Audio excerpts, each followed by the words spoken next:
సహోదరుడు టామ్, ధన్యవాదాలు మీకు. నీకెక్కడున్న ఆ చిన్నదానిని ఆ సంపుటిదంతా ఇస్తావా? నేను ఇవ్వగలిగితే ఈ రాత్రి నేను ఇక్కడికి వచ్చుటకు మానుకుందామనుకున్నాను. నాకు ఫ్లూ జ్వరం ఉన్నది. నేనిక్కడ ఉంటానని వాగ్దానం చేశాను. నేను సహోదరు నెవిల్తో చెప్పాను. సహోదరి కాక్స్ను ఇక్కడికి వచ్చి అతనికి చెప్పమని నేను చెప్పాను. సహోదరు నెవిల్కు వెళ్లి పరిచర్య జరిగించమని. నాకు ఎంతో గొంతు బొంగరుపోయిందని, కీట్స్ అని కూడా నేను అనలేనని చెప్పమన్నాను. అతను తిరిగి వచ్చి చెప్పాడు, నే వచ్చుట మంచిది సహోదరు బిల్, అది మంచి పని అని అనుకుంటాను అని చెప్పాడు. కాబట్టి నేను ఎల్లప్పుడూ కూడా ఒక విధమైన ప్రయత్నం చేయడానికి యత్నిస్తుంటాను. నేను నిజంగా మీకు బోధించడానికి బొంగురుపోయిన గొంతుతో ఉన్నాను. అయితే ఇక్కడ ఉన్న ఈ వస్తువు సహాయంతో కొద్దిసేపు మీతో మాట్లాడతాను. నేను ఇండియాకు వచ్చిన ప్రతిసారి కూడా నాకు గొంతుగా బొంగురుపోతుంది. ఎందుకో నాకు తెలియదు. అయితే ప్రతిసారి అలాగే అవుతున్నది. జలుబు చేస్తుంది. ఇక్కడ చాలా గుంటైనది. నేను ఇక్కడ దిగితే అది నేను ఓర్చుకోలేనంతగా ఉంటున్నది. నేను ప్రార్థన చేశాను, ఎలాగైనా అది వచ్చినట్లుగా కనిపిస్తుంది. అయితే నేనేది చేయగలను?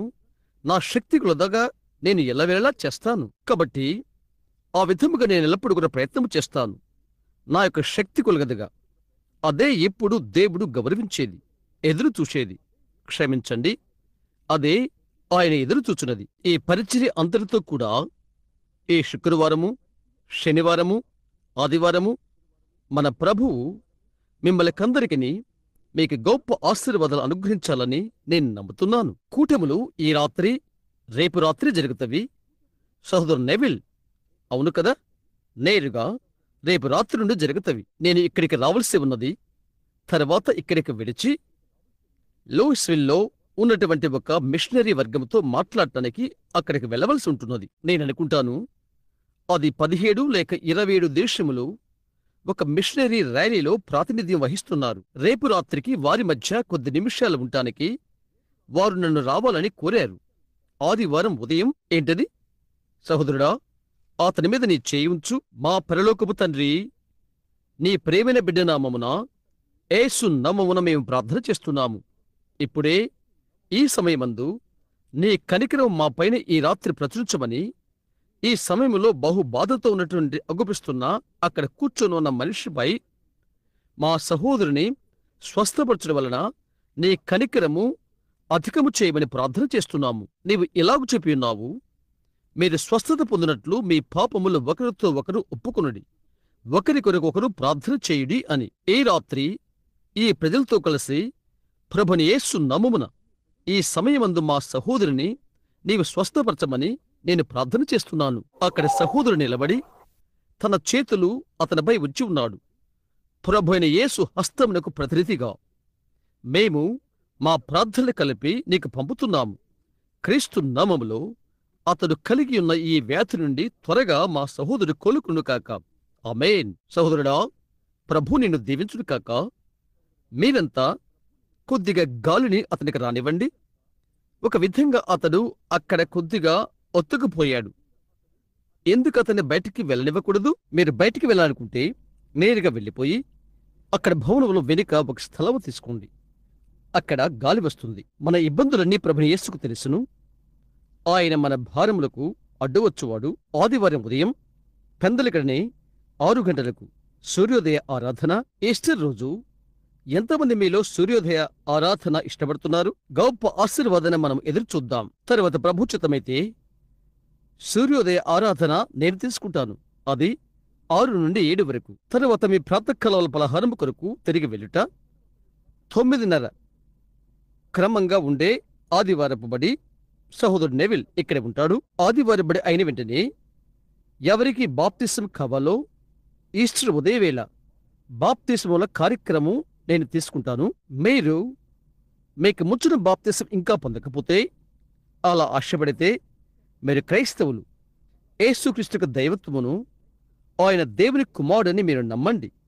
బాప్తిసం పొందడానికి ముచ్చటము ద్వారా బాప్తిసం పొందుటకు మా సహవాసంలో మీరు పాలు పొందుకోవాలంటే ఈస్టర్ ఉదయం 10:30కు మీరిచ్చట ఉండాలనుకుంటే మేము ఆనందిస్తాం. మీ బట్టలు తెచ్చుకోండి. ఒకవేళ మీకు లేనట్లయితే, ప్రత్యేకించి స్త్రీలకు వివిధమైన కొలతల్లో వారి యొద్ద వస్త్రాలున్నవి. పురుషులందరికీ లేవనుకుంటాను. అయితే ఈస్ట్ ఉదయము మీరు ఉండుట మాకెంతో ఆనందం. తరువాత ఆదివారం మధ్యాహ్నము సమాధి కార్యక్రమం జరుగుతుంది. ఒక చోటను వచ్చి ఈ దేశంలో ఉంటున్నారు.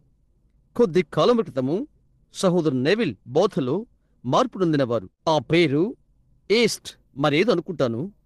సమాధి గృహం నుండి వారు నన్ను పిలిచి, సహోదరు నెవిల్ వచ్చి పాటపాడి ఆదివారం మధ్యాహ్నం 2 గంటలకు సమాధి గృహం మోట్స్ సమాధి గృహం యొద్ద కార్యక్రమం జరిగించమని అడిగారు. ఆ స్త్రీ నాకు జ్ఞాపకం లేదు. ఈస్ట్ అనేక మంది మీలో పత్రికలు చూచి ఉంటారు అని నేను అనుకుంటున్నాను. ఈ రాత్రి అవును, ఎడ్డా జస్టిస్ మీరు ఎరిగి ఉండవచ్చును. బహుశా ఆమె యవన స్త్రీ, అవును కదా సహోదరి? అది నిజమేనా? ఒక యవనస్తురాలు.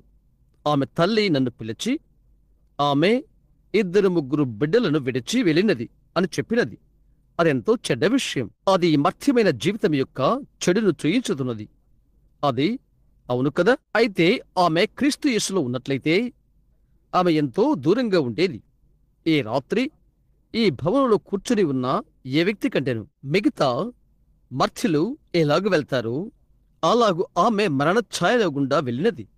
ఒక దినాన నేను ఆ దారిన యాత్ర చేయవలసి ఉంటుంది కూడా. అయితే మనమొక్కరమే యోర్దానును దాటనవసరం లేదు. ఎందుకనగా ఆయన మన యొక్క రక్షకుడు. కాబట్టి మీరు మోటస్ ఫిండెల్ హోమ్ సమాధి తోటకు రావాలని ఆశిస్తే అది మాప్లే స్ట్రీట్లో ఉన్నది. వాల్నట్ కాదు, లోకస్ట్ వాల్ స్ట్రీట్ మధ్య ఉంటున్నది. మీరు పశ్చిమ దిశకు వెళ్తుంటే కుడి చేతి వైపు దాని యొక్క సంఖ్య ఎంత? 221. పాత స్కాట్ మరియు హోమ్స్ ఫినరల్ హోమ్ ఆ సమాధి తోట ఉండే దగ్గర అది ఉంటున్నది. నేనది చిన్నవాణిగా ఉండినప్పుడు అది ఉన్నది. అది ఆదివారం మధ్యాహ్నం 2 గంటలకు. తరువాత ఆదివారం సాయంకాలం యథాతథంగా ఈస్టర్ కూటమి ఇక్కడ ఉంటున్నది. ఆదివారం రాత్రికి బహుశా మేము మరణము, పాతిపెట్టబడుట, పునరుద్ధారణ గురించి బోధిస్తాము. రాబోతున్న వారానికి మన ప్రభు ఏమి చేయను? కూటములు కొనసాగించుటయా లేక ఏమైనా మాకు ఇప్పుడే తెలియదు.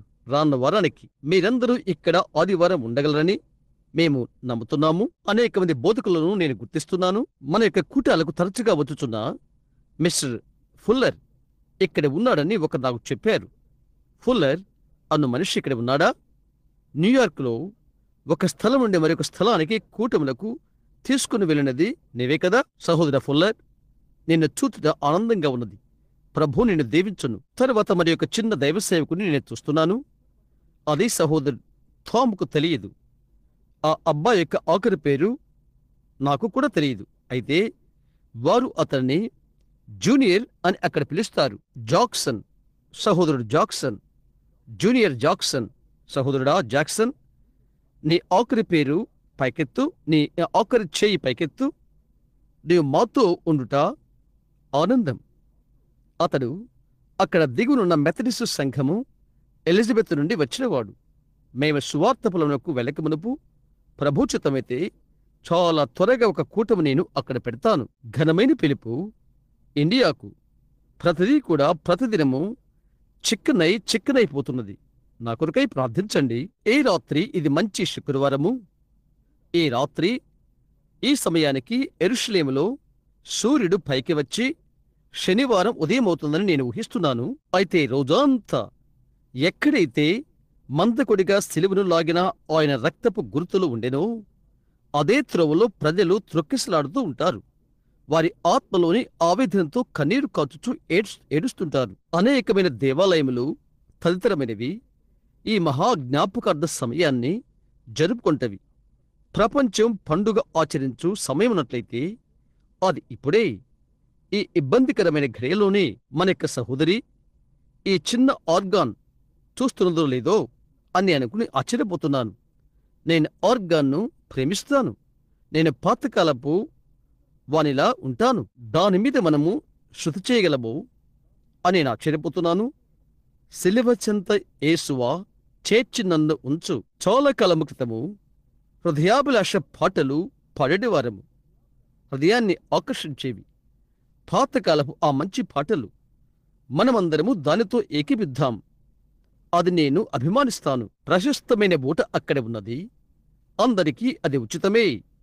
ఒక స్వస్థపరచు ప్రవాహము కల్వరి కొన నుండి అది ప్రవహిస్తున్నది. దాని యొక్క వచనం ఎంతమందికి తెలుసును? ఎలాగైనా ఇప్పుడే మీరు నాతో కలిసి కలవండి. ఇప్పుడు మనము మన చుట్టూరా ఉన్న తెరలను క్రిందకి దించుదాము. ఈ మధ్యాహ్నం 1900 సంవత్సరాల క్రితమునకు మన మనసులు పెడదాము. ఓ, ఎటువంటి అర్పణ! అలాంటి దాన్ని లోకము ఎన్నడూ ఎరగదు. లోకమాంతటిని వణికింపచేసినది. ఇప్పుడు ఆ స్థలము దగ్గర ఉండాలని నీవు ఆశిస్తున్నావా? ఎక్కడైతే ఆయనతో ఆశీర్వాదాల సహవాస స్థలమున్నదో అక్కడికి పాతకాలపు పద్ధతి ద్వారా మనమిప్పుడు అది పాడుకుందాం. ఇప్పుడు నీవు ఏ విధంగా పాడుతావో అలాగ పాడు. మంచిది. సహోదరుడు టామ్, నడిపించట్లు నాకు సహాయం చేయి. చేస్తావా? ఇప్పుడు నాకు పెద్ద స్వరం లేదు. సరే, మంచిది మంచిది. మీరు తల్ల వంచి ఉండగానే మీరిష్టపడితే ఇప్పుడు దాన్ని చాలా నిదానంగా ఝుంకారం చేద్దాం. మీరు కావాలనుకున్నట్లయితే ఎవరు దానిని మీకు చేయలేదు. క్రీస్తుకు మీ జీవితాన్ని మరలా సమర్పణ చేసుకోవాలనుకుంటున్నారా? ప్రభువా, నన్ను జ్ఞాపకముంచుకో. అలసిపోయి బాధను అనుభవించి రక్తము చిందించి నాకై చనిపోయిన నిన్ను శ్లాఘిస్తున్నాను. నేను అయోగ్యుణ్ణి. అయితే నా చేతిని నేను విడిచిపెట్టబోతున్నాను. ప్రభువా, నీవు నన్ను చూస్తున్నావు.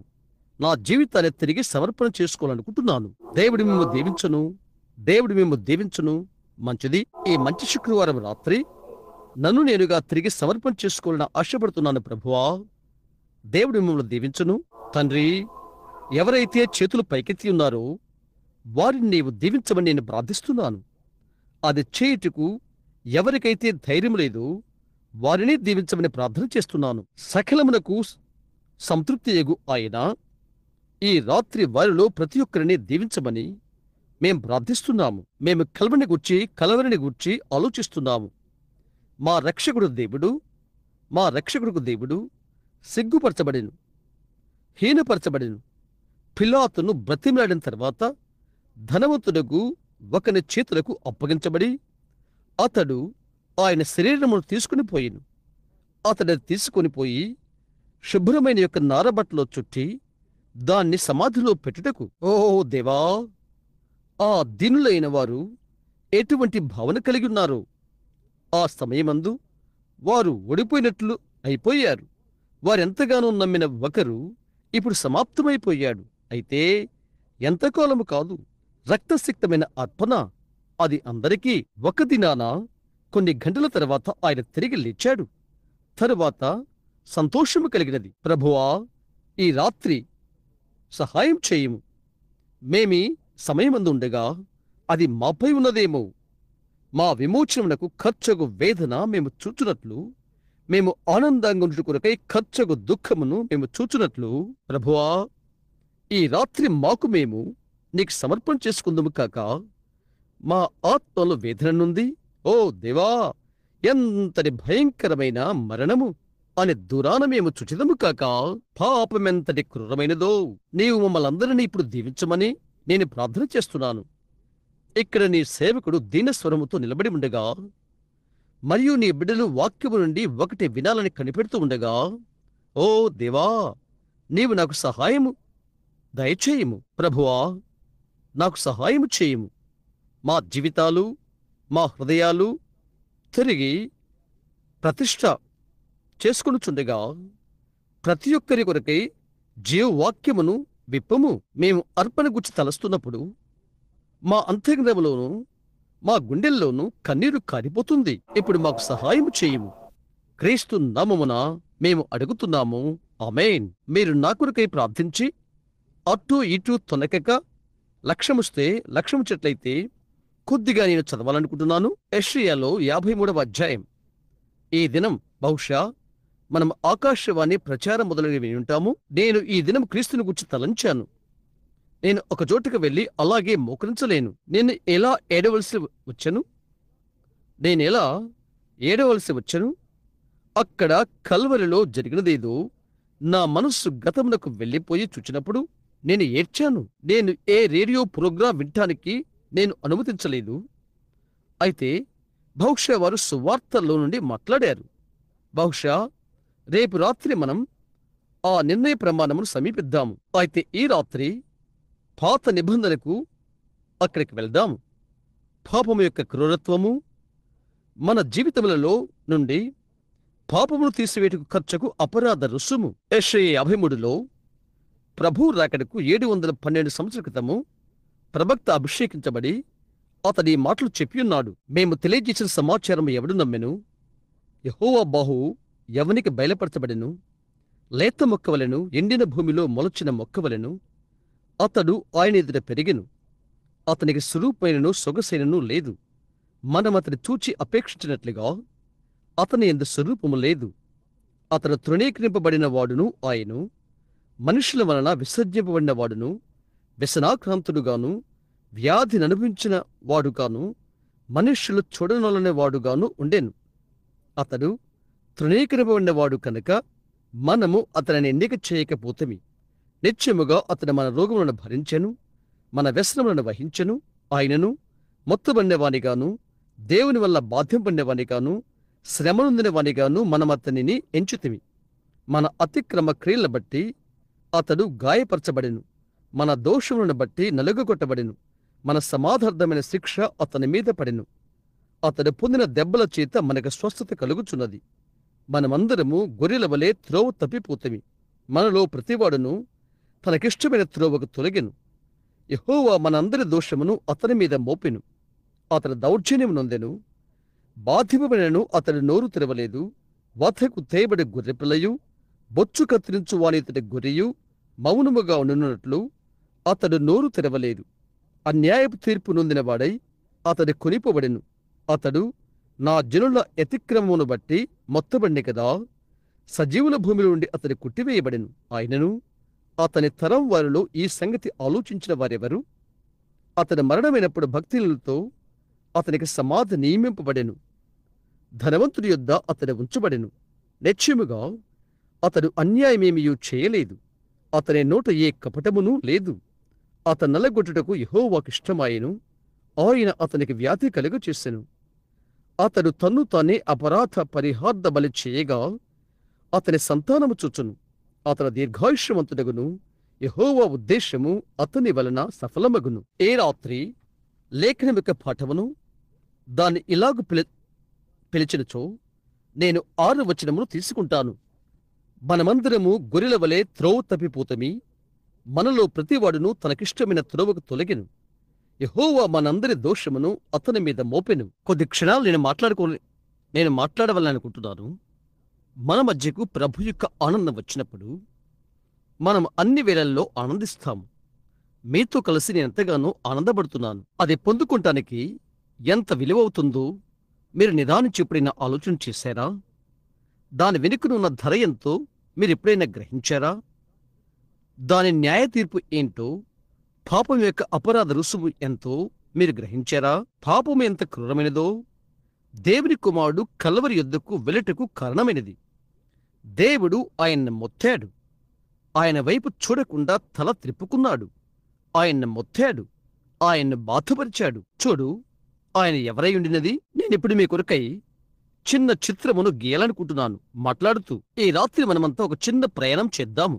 చిన్న ఓడలు, ఒక చిన్న విమానములు, ఏలాంటి నక్షత్రము మరి ఏది లేకముందు లోకము లేక ముందున్న 100 మిలియన్ల సంవత్సరం యొద్దకు మనం వెళ్దాము. అక్కడ నీవు శూన్యమును తప్ప ఏది చూడలేవు. ఆ శూన్యత అంతా దేవుడే. ఆదియందు దేవుడుండెను. ఒక చిన్న తెల్లని వెలుగు ఉనికిలోనికి వచ్చుచున్నట మనం గమనిద్దాము. మనము దాన్ని ఇలాగ పిలుద్దాము, హేలో. అది దేవుని కుమారుడు. ఆదియందు దేవుని యొద్ద నుండి బయటకు వెళ్ళిన లోగాస్. అలాగైతే ఆయన ఏ విధముగా అక్కడ నిలబడి ఉండెను? ఆయన మనస్సులో లోకము ఏ విధముగా ఉండవలెనో లేక ఉండునో ఈ చిత్రపటమంతా ఆయన మనస్సులో గిచ్చుకున్నాడు. ఆయన పలికాడు, వెలుగు కలుగును గాక అని. ఒక పరమాణువు చితికి ముందుకు ఛేదించుకుని వచ్చినది. అణువు లేక పరమాణువు సంబంధమైనది వెళ్ళిపోయినది. మొట్టమొదటి అణు ప్రేలుడు అది. అటు తర్వాత ఆ పరమాణువులు పొరుగైపోయి అధికమైపోయినవి. బొగ్గుగా అగునంత వరకు అక్కడ ఉన్నంత తేమ ఛేదించుటకు ప్రారంభమైపోయి అణువులు విడిపోయినవి. కొద్దిసేపిన తర్వాత అక్కడ ఒక నక్షత్రం వచ్చినది. లేక చిన్న మిసైల్ క్షపన్ ఒక మిసైల్ మొక్కయ్యి లేక ఒక విసిరిన బాణం వంటిదై గాలిలో పయనిస్తూ వెళ్ళిపోయినది. ఆయన దాన్ని కొన్ని మిలియన్ల సంవత్సరాలు గమనించుండవచ్చును. ఆ తర్వాత అది నిలిచిపోయినది. ఆయన తొందరపడలేదు. ఆయనకెంతో సమయం ఉన్నది. యుగ యుగములు. ఆయన ఆది నుండి అంతం వరకు ఉన్నాడు. ఆయనకు సమయం అనేది లేదు. ఆ తర్వాత మరొకటి ఎగిరిపోయినది. ఆయన దానిని ఈ మార్గం నిలుపు చేశాడు. ఆయన చేస్తున్నదేంటి? ఆయన తన మొదటి బైబిల్ను వ్రాస్తున్నాడు. మొట్టమొదటిగా వ్రాసిన మొదటి బైబిల్ ఆకాశములలో వ్రాయబడిను. అది జొడాయిక్ రాశి చక్రము. అది కన్యతో ప్రారంభమైనది. ఆయన మొదట ఎలాగ వచ్చెనో అది లియో పులితో సింహముతో ముగిసినది. రెండవ రాకడ ఆయన మొదటి బైబిల్ వ్రాస్తున్నాడు. రెండవ బైబిల్ వ్రాయబడినది. అది హనోకు ద్వారా వ్రాయబడి ఉన్నది. పిరమిడ్లో పెట్టబడినది. మూడవ బైబిల్ వ్రాయబడినది ఆఖరిది. అది ఇదే. దేవుడు ఎల్లప్పుడూ కార్యాలను మూడులో చేస్తాడు. దేవుడు మూడులో సంపూర్ణుడు. ఆయన పరిపూర్ణుడు. క్షమించండి, తండ్రి, కుమారుడు, పరిశుద్ధాత్మలో ఆయన పరిపూర్ణుడు. నీతిమత్వం, శుద్ధీకరణ, పరిశుద్ధాత్మ బాప్తిసములో ఆయన పరిపూర్ణుడు. ఆయన మూటిలో ఆయన పరిపూర్ణుడు. మనం ఆయన పని ఉన్నాము కనుక మనము మూడులో పరిపూర్ణులము. ప్రాణము, శరీరము, ఆత్మ. మన యొక్క శరీరము నరముల వలన, రక్తము వలన, మాంస కణముల వలన స్వాధీనపరచబడుతుంది. మూడు అన్ని మూడులో పరిపూర్ణమవుతుంది. తరువాత ఆయన పలికాడు. ఆయన అవన్నీ చేసిన తర్వాత ఆయన చెప్పాడు, ఈ చిన్న హేలో అనగా గొట్టములాంటి చిన్న కాంతి, ఈ చిన్న హేలో ఈ లోకంపై లేక ప్రపంచంపై కదలుచునుట నేను చూడగలుగుతున్నాను. అది కేవలము గడ్డగట్టిన బొగ్గు ముద్దగా, పెద్ద తెలాడుతున్న మంచు ముద్దగా అక్కడ వేలాడుతున్నది. ఆయన దాన్ని సూర్యునికి దగ్గరగా కదలించాడు. ఆయన దాన్ని ఈ విధముగా సూర్యుని చుట్టూ త్రిపుటకు ప్రారంభించాడు. అది కరుగుటకు ప్రారంభమైపోయినది. ఆ పెద్ద మంచుగడ్డ దిబ్బలు చిరుగుతూ వదిలైనవి. టెక్సాస్ దిద్దుకుంది. పల్లపు ప్రాంతాలు అక్కడ ఉన్నవి. అక్కడికి తేలాడు మంచు గడ్డలు ఏ విధముగా బొచ్చునువను మనకు బోధించబడినట్లు ఉత్తమోత్తమైన దినచర్య శాస్త్రజ్ఞులు కొలత వేయగలరు. ఆ తర్వాత ప్రపంచమంతా మెక్సికో సముద్రపాయ మొదలుగా వానికి కదిలిపోయి నీటితో మిళితమై అలా అగుటకు ప్రారంభించినది. ప్రపంచం లేక భూమి నిరాకరముగాను శూన్యముగాను ఉండెను. ఇప్పుడు మనం ఆదికాండం 1లో ఉన్నాము. చూస్తున్నారా? ఆ తరువాత దేవుడు కదిలిపోయి నీటి నుండి విశాలమును వేరుపరచాడు. ఆయన వెలుగును సృజించాడు. ఆ తర్వాత ఆయన తన సృష్టిని చేశాడు. ఆయన దాన్ని చేసిన తర్వాత చెట్లు, మొక్కలు మొదలైనవన్నీ వచ్చినవి. హో, ఎంతటి మనోహరమైన నిర్మాణము ఆయన చేశాడో! ఆయన దాన్ని ప్రేమించాడు. అది అందంగా ఉన్నది. అది మంచిదైనట్టుగా ఆయన చూశాడు, తలంచాడు. కనుక ఆ స్థితిలో దానిని ఆయన విడిచిపెట్టలేకపోయాడు. దానితో ఒకటి ఆయన విడవలసి ఉండెను. కాబట్టి ఆయన చెప్పాడు, మనము బహువచనము నరుని చేయుదము బహువచనము మన పోలిక చొప్పున నరులను చేయుదము. అతడు దేవుని క్రమము చొప్పున ఒకటి అతడు, లేక దేవుని కుమారుడు లోగాస్ క్రమము చొప్పున ఉన్నవాడు. అతడే మొదటి మనుష్యుడు. ఆ తర్వాత నేటి దినాన విశ్వాసని పరిశుద్ధాత్మ నడిపిస్తున్నట్లుగా జంతు ప్రాణినంతా నడిపించు అధికారము ఆయన నరుడికిచ్చాడు. ఇక్కడికి వెళ్ళు, ఇది చేయి. మనం పరిశుద్ధాత్మకు లోబడినట్లో సంపూర్ణంగా ఉంటే ఆ దినమందు ఆదాము జంతువులు నడిపించినట్లుగా దేవుడు పరిశుద్ధాత్మ వల్ల మనల్ని నడిపించును. దేవుడు వారిని చేశాడు. అది చేసిన తర్వాత ఆయన యొక్క తలంపునకు నడిపించబడి మట్టిలో నుండి ఆయన నరుని చేశాడు. భూమిని దున్నటానికి నరుడు లేడు. పనిచేయుటకు భౌతికమైన ఉనికి ఎవరూ లేరు. కాబట్టి ఆయన మట్టిలో నుండి మానవుని చేశాడు. నేను అక్కడే ఆలోచన చేస్తున్నాను. వృక్షశాస్త్రవేత్త గాని లేక విజ్ఞాన శాస్త్రవేత్త గాని మరియు క్రైస్తవ్యం ఒకరితో ఒకరు పోట్లాడుకోకూడదు. ఎందుకంటే విజ్ఞాన శాస్త్రం చెప్తున్నది నరుడు పరిపరి విధములుగా జీవము నుండి వచ్చాడని.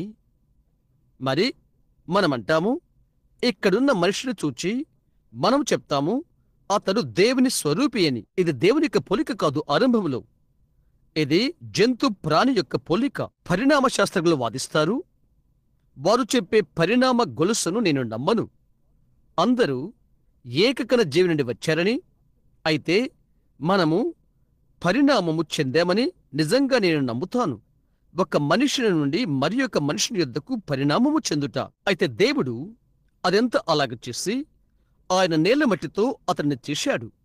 ఆయన స్వంత పోలికలో కాదు సుమా, ఆయన ముందుగానే మానవుని చేశాడు. తరువాత అతని నాసికానంద్రములలో జీవాయువును ఊదగా అతడు జీవించు ప్రాణి అయ్యను.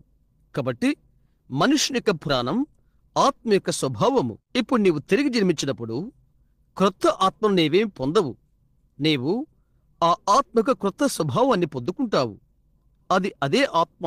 అయితే దాని యొక్క క్రొత్త స్వభావము. నీవిద్దరు మనుషులను తీసుకో, కలిపి నిలబెట్టు. ఇద్దరు ఒకే విధంగా కనిపిస్తారు. అందులో ఒకరు పాపి, అందులో ఒకరు క్రైస్తవుడు. ఒకడు చెప్తాడు నీకున్న ఆత్మ నాకున్నది అని అంటాడు. చూశారా? అయితే అందులో ఒకరు వేరుగా ఉంటాడు. అతని ప్రాణం, అతని స్వభావం వ్యత్యాసకరంగా ఉంటుంది. అతడు మార్చబడ్డాడు. కాబట్టి అటు తరువాత ఈ మనుషుల్లో ఊదాడు. ఎలాగునో అతనిని ఆయన ఎలాగూ చేసినో నాకు తెలియదు. తన భూసంబంధమైన గృహముతో అతని సంబంధము కలిగి ఉంటుకై అతనిలో 5 జ్ఞానేంద్రియాలు పెట్టాడు. చూచుట, రుచి చూచుట, స్పర్శించుట, వాసన చూచుట, వెనుట. అతనిని ఆయన ఆ విధముగా చేశాడు. ఆ ఇంద్రియాలు దేవునితో సంబంధము కలిగినట్టుకు కాదు. దేవునితో సంబంధము కలిగిండు అతని ఇంద్రియము, అతని యొక్క ఆత్మ. పాపము చేసిన ప్రాణం, ఆ ప్రాణము చవవలను. నేనిప్పుడు చాలా దూరాలకు వెళ్తున్నాను.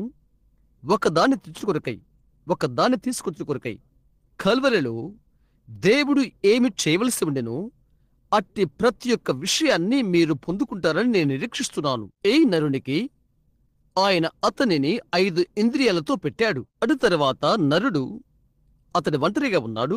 కాబట్టి ఆయన అతనికి భార్యను, సాటిన సహకారిని తయారు చేశాడు. అతని ప్రక్కలోని ఎముకను తీసి స్త్రీగా చేశాడు. అన్ని పోలికల కంటే అందమైన పోలిక. దేవుడు క్రీస్తు ప్రక్కలో నుండి పెళ్లి కుమార్తెను తెయ్యుట. చూశారా? దేవుడు ఆదాము ప్రక్కను తెరచి ఒక ప్రక్కటెముకను తీసుకున్నాడు. అది స్త్రీ కంటే పురుషుడు ఒక పక్కటెముక తక్కువగా ఉన్నాడు శరీర రూపములో. దేవుడు కల్వరిలో క్రీస్తు ప్రక్కను కోసి లేక తెరచి పెళ్లి కుమార్తెను బయటకు తీశాడు. సంఘమనగా క్రీస్తు రక్తము ద్వారా క్రీస్తు శరీరంలోనికి అకారణము చేతని మనము లోపలికి వచ్చాము. మరో వేరే దారి ద్వారా కాదు. నీవు ఏ సంఘానికి చెందినను, నీవెంత మంచి మనిషివైనను, నీవెంత మంచి స్త్రీవైనను, సమస్త సంపూర్ణమైన దేవుని యొక్క అర్పణను నీవు అంగీకరించవలసి ఉన్నది. ఆయన స్థిరపరిచిన మార్గమును, లేదా నీవు నశించిపోతావు. అవునది నిజం. నీవు వచ్చేటువంటి మార్గము అదొక్కటి మాత్రమే. అది అక్కడి నుండి ఒకే ఒక మార్గమున్నది. అది ద్వారము. యేసు భూమిపైన ఉన్నప్పుడు ఆ ఖ్యాతిగంచిన ఉపమానమును బోధించాడు. ఆయన చెప్పాడు, పెండ్లి విందు సిద్ధమై ఉన్నది. ప్రతి ఒక్కరికి వస్త్రము ఇయ్యబడి ఉన్నది. వస్త్రము లేని ఒకరిని అతడు కనుగొన్నాడు. అతడన్నాడు, స్నేహితుడా, వస్త్రము లేకుండా నీవెలా వచ్చితివి? తూర్పు దేశవాసుల అలవాటు ఇది. పెళ్లి కుమారుడు ప్రతి వ్యక్తిని ఆహ్వానించినప్పుడు అతడు ఆహ్వానమిస్తాడు. అతడు 50 మందిని ఆహ్వానించినట్లయితే అతని యొద్ద 50 వస్త్రాలు ఉంటవి. అతడు తలుపునొద్ద నిలబడి, ఒకచోట నిలబడి, పేదవాడు కాని ధనికుడు కాని ప్రతిసారి అతడి లోపలికి వచ్చినప్పుడు అతడు ఆ వస్త్రాన్ని అతనికి ధరింపచేస్తాడు. అలాగున అతడు ధనికుడైనది పేదవాడైనది ఎవరికి తెలియదు. వస్త్రం ధరించునుడి చేత అందరూ ఒకే విధంగా కనిపిస్తారు. ఈ దినాన దేవుడు ఆ విధముగా చేయును. ఒక పోలికయున్న పరిశుద్ధాత్మను ఆయన ఇచ్చును. ఆహ్వానించబడిన ప్రతి ఒక్కరూ మనమంతా ఒక్కటే. ఇతరుని కాదు, అతడిని కాదు. అతని కంటే ఇతడు కొంచెం బాగున్నాడు కాబట్టి అతడిని కాదు, ఇతని కంటే అతడు కొద్దిగా ఎత్తుగా ఉన్నాడని కాదు. పెండ్లి విందుకు ఆహ్వానించబడిన వారు దేవుని యొక్క దృష్టిలో మనమంతా సమానులమే. ఆ తర్వాత అతడు లోపలికి వచ్చి అతడు ఒకని చూశాడు. లోపలికి వచ్చు ఒకే ఒక ద్వారము ఉన్నది, ఎందుకంటే అతడే వస్త్రాలు ఇవ్వబడేది. అక్కడే వస్త్రాలు ఇవ్వబడుతుంది. భోజన బల్ల యొద్ద వస్త్రము లేకుండా ఉండిన ఒక మనిషిని అతని కనుగొన్నాడు. అతడు అడిగాడు, స్నేహితుడా, ఇక్కడ నీవేమి చేస్తున్నావు? నీవెందుకు వస్త్రము ధరించుకోలేదు? ఆ మనుష్యుడు మౌనే ఉన్నాడు. అతడు కిటికీ ద్వారా లేక మరో విధముగా లోపలికి వచ్చాడు. ద్వారం గుండా అతడు రాలేదు. క్రీస్తు ద్వారా వచ్చు ప్రతి ఒక్కరూ, క్రీస్తు శరీరంలోకి వచ్చువాడు వస్త్రమైన పరిశుద్ధాత్మను పొందుకును. ఆయన అక్కడే నిలబడి ఉన్నాడు, అది నీకు ధరింపు చేయుటకు. నీ వచ్చిన వెంటనే చూశారా, అదే ఆయన వాగ్దానం చేసినది, అదే ఆయన చేయునది. సరే, ఇప్పుడు అక్కడ వెనకాల ఆరంభంలో ఏదెనులో అతని కొరకు సహకారిని భార్యను ఆయన చేశాడు. మ్యాగజైన్లలో కొందరు చిత్రకాలు చిత్రించిన ఈ పటాలు మీరు చూశారా? అవి బహుహీనమైన ప్రేరణలు. హవ్వ వెంట్రుకలు అలా అతికించుకుని ఉండుట, ఓ ఎంతటి భయంకరమైన దృశ్యమది! ఆమె మన తల్లి అని చెప్తావా? దాన్ని శ్లాఘించే ఏ ఒక్క వ్యక్తి లోకంలో ఉండడు. భూమి మీదనున్న వారందరికంటే హవ్వ బహు అందమైన స్త్రీ అని నేను నమ్ముతాను. అవునది నిజం. ఆదాము ఆమె వైపు చూచినప్పుడు ఈ దినమున మానవులలో ఆ బాధ వచ్చుట అది తెలియచేయుచున్నది. అది అలా కాకపోతే అది తలక్రిందులవుతున్నది. కాబట్టి ఆదాము హవ్వను తన భార్యనిగా స్వీకరించాడు. ఆ తర్వాత పాపం ప్రవేశించినది. అది ఏమై ఉండున్నది? నాకొక ఊహ ఉన్నది. నేను మందిరములో దాన్ని తెలియచేయను.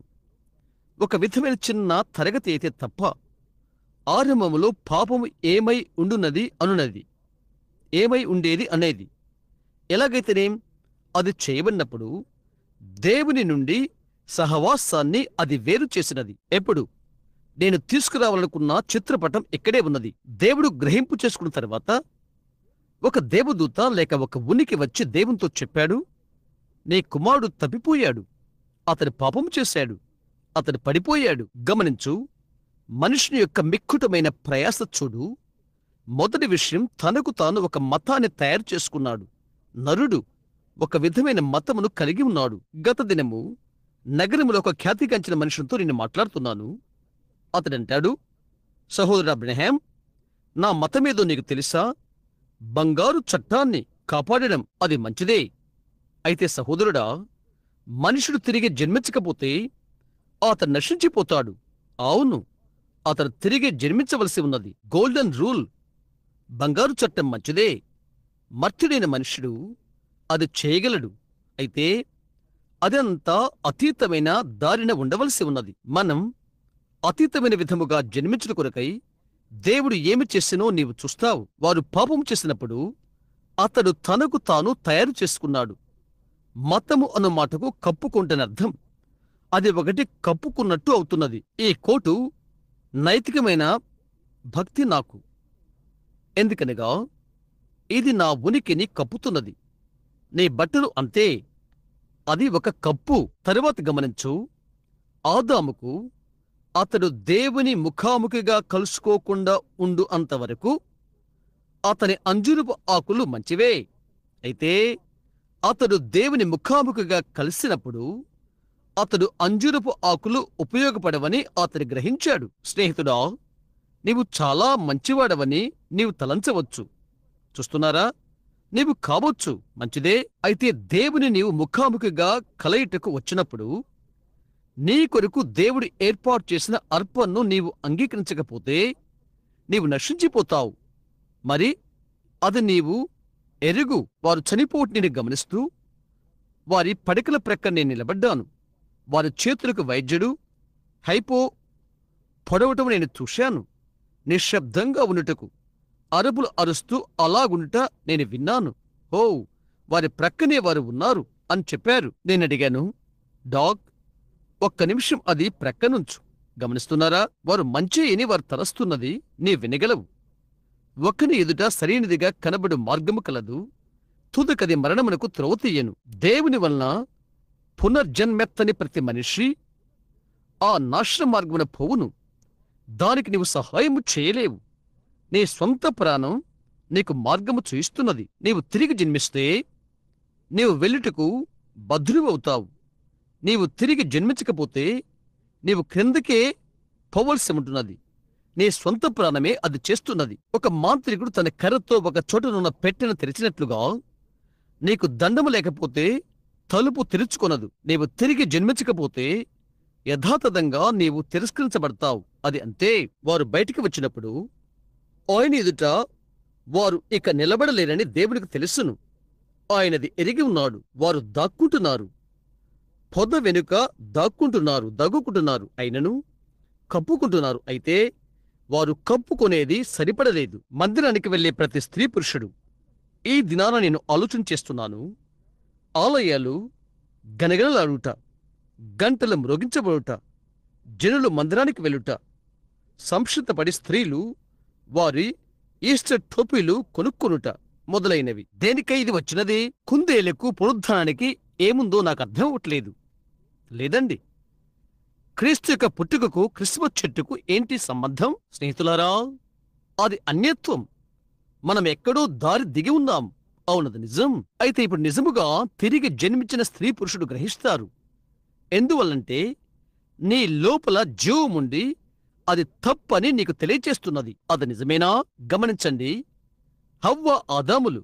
ఓ, నేను దాని గురించి ఆలోచన చేస్తున్నప్పుడు నాకున్న ఈ ఇన్ఫ్లుయెంజా జ్వరము ఉన్నదనే తలంపు పోగొట్టుకున్నాను. పురాతన ఆరంభము నేను ఆలోచన చేస్తున్నప్పుడు గమనించు, రక్తమును గురించి నీవు మాట్లాడు. ఇక్కడే కొంచెం కాలము క్రితము ఆ పెద్ద మెథడిస్టు సమావేశంలో మెథడిస్టు పాటల పుస్తకముల నుండి రక్తపు సంబంధితమైన పాటలు తీసివేయటకు వారు లెక్కిస్తున్నప్పుడు ఇది వధశాల మతము కాదు, జంతువులు నరికే మతము కాదు.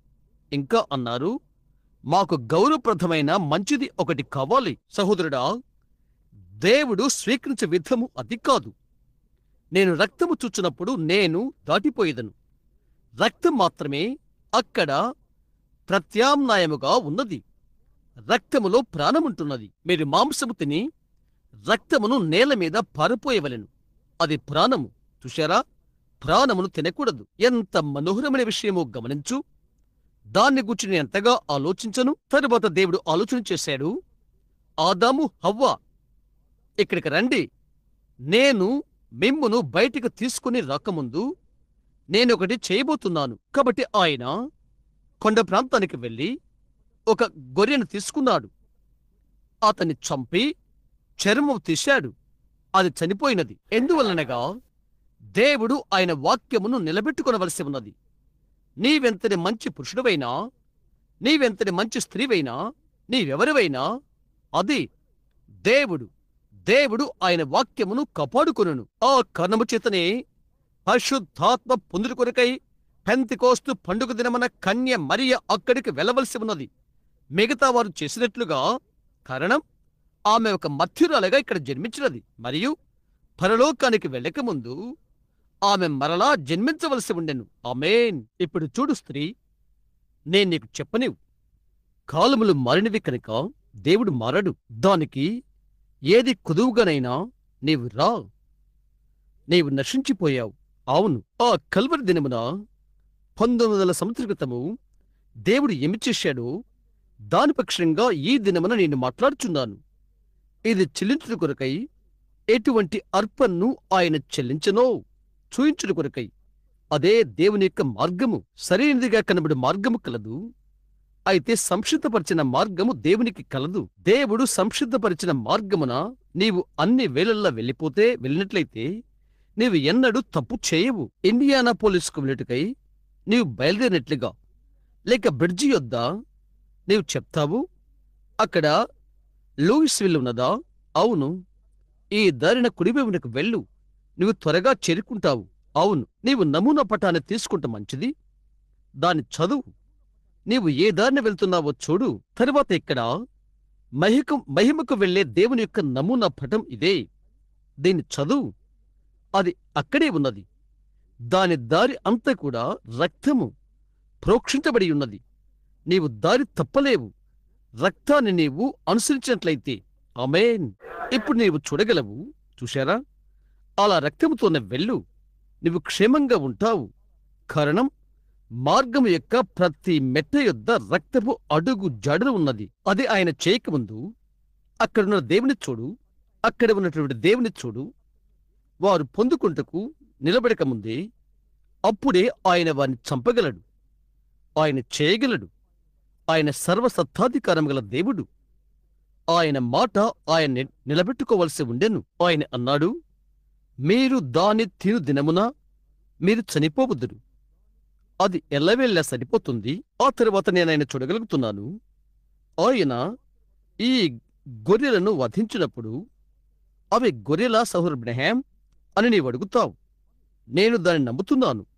జగదుత్పత్తి మొదలుకొని ఆయన వధింపబడిన గొర్రె పిల్లయ్యున్నాడు. అది గొర్రె చర్మయుండెను. అవి తీసుకుని పొదలో విసిరివేశాడు. వారితో చెప్పాడు, వీటిని చుట్టుకొని బయటికి రండి, పొందుకొంటుకొరు. ఆదాము హవ్వలు ఆ రక్తముతోనున్న ఓగులాడుతున్న చర్మాలను వారికి చుట్టుకున్నారు. మీరు ఊహించగలుగుతున్నారా? అందమైన సౌందర్యవంతమైన ఆ రెండు మానవ శరీరాలు ఇప్పుడు రక్తముతోనున్న గొర్రె చర్మాలను చుట్టుకున్నారు. వారు అక్కడే నిలబడి ఉంటే నేను చూడగలుగుతున్నాను. దేవుడు అన్నాడు, ఆదామా, నాకు బదులుగా నీవు నీ భార్య మాట వినినందున నేను నిన్ను మట్టిలో నుండి తీశాను, నీవు మన్నైపోదువు. హవ్వా, నా మాటకు బదులు నీవు సర్పం మాట విన్నావు కనుక లోకములో నుండి నీవు జీవమును పొందుకున్నావు. లోకములోకి నీవు జీవమును తీసుకుని రావలసి ఉన్నది. నీ వేదనను నేను అధికము చేస్తాను. నీ భర్త మీద నీకు వాంఛ కలుగును. తరువాత ఆయన చెప్పాడు, సర్పమా, నీవిది చేశావు కాబట్టి అతడు ప్రాకృతి జీవి కాదు, అతడు జంతువు, నడుస్తాడు. పొలములోని జంతువులడి కంటే తెలివైనవాడు. వివరణగా ఉంచుకోండి, అది లేఖనము. మనుషుని వల్లే నచ్చాడు. అతడు ఆమెను మోసం చేశాడు. ఆయన చెప్పాడు, నీవు ఇది చేసేదివి కనుక నీ కాళ్ళు ఊడిపోయి నీ కడుపుతో నీవు ప్రాకుదువు. నీ జీవిత దినములన్నీ మన్నే నీకు ఆహారమగును. అక్కడికక్కడే వాడు న్యాయ తీర్పు పొందాడు. దేవుడు ఆయన తీర్పును ఆయన నిలబెట్టుకోవలసి ఉండెను. ఎందుకనగా ఆయనది మాట్లాడాడు. ఆయన దేవుడు. ఆయన దానిని వెనుకకు తీయడు. ఆయన దానిపైన నిలబడవలసి ఉన్నది. ఆయన దేవుడు ఒకటి కొరకై దేవుడు ఆయన వాక్యమును కాపాడవలసి ఉన్నది. అవునది నిజం. ఆ అభాగ్యులైన హవ్వను నేనెక్కడ ఊహించగలుగుతున్నాను. ఆమె పొడవాటి వెంట్రుకలు వెనుకకు వేలాడవేసుకుని ఆదాము వైపు చూచినది. ఆ పెద్ద విశాలమైన ఆకాశం వలె కాన్పించు నీలి కళ్ళు. దేవుడు వారిని ఆ విధంగా చేశాడు.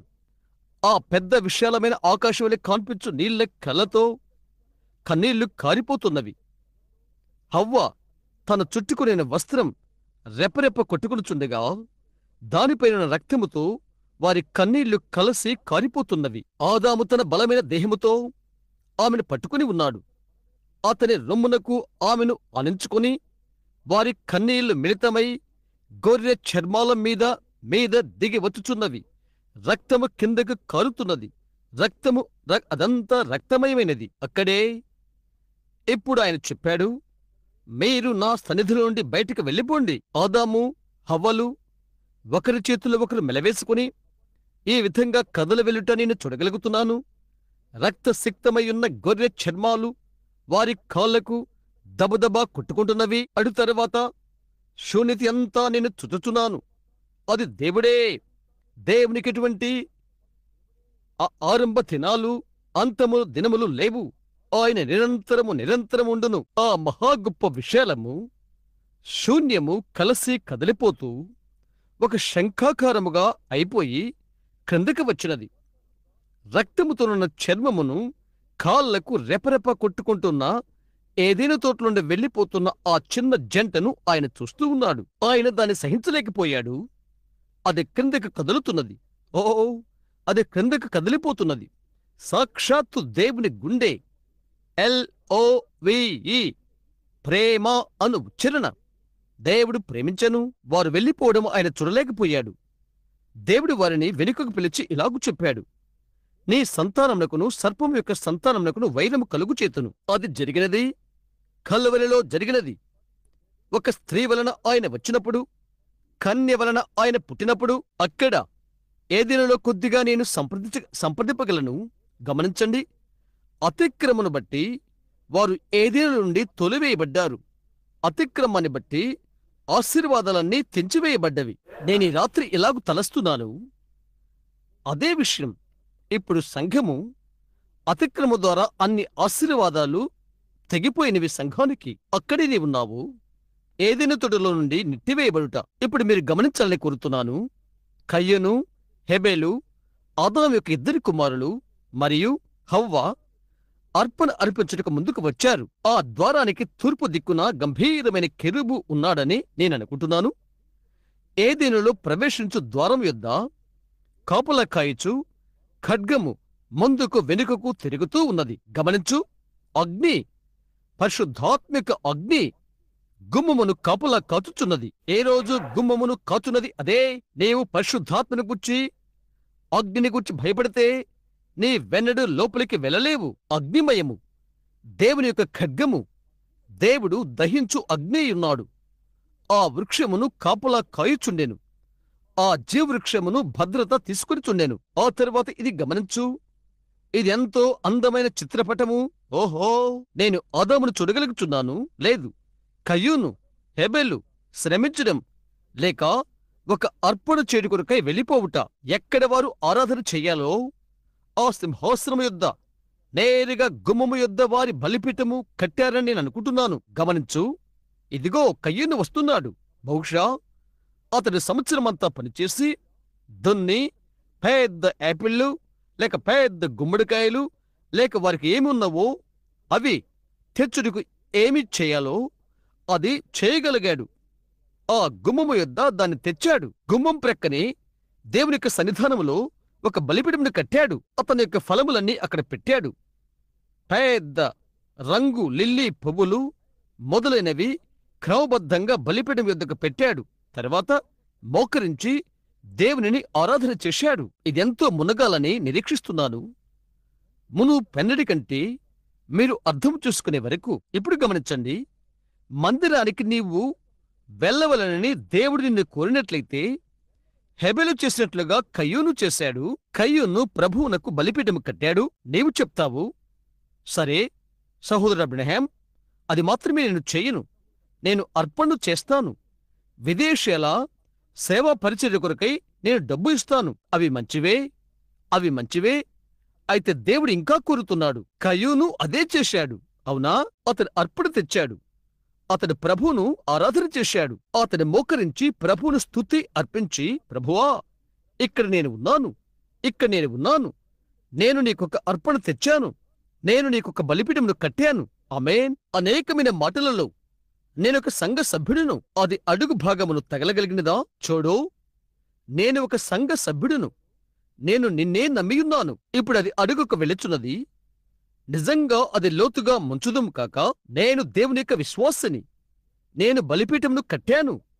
నేను అర్పణ తెచ్చాను. ప్రభువా, నేనిక్కడే ఉన్నాను. నేను నిన్ను ఆరాధిస్తున్నాను. దేవుడు దాని నుండి తన వీపును త్రిప్పుకున్నాడు. నిజం. ఒక ఈస్టర్ ఉదయం అది ఈ పట్నములో ఉన్న ఒక సంఘ కాపరి ఇలా అన్నాడు, బౌద్ధకుడా, ఈస్టర్ ఉదయం నేనేమి చేస్తానో తెలుసా?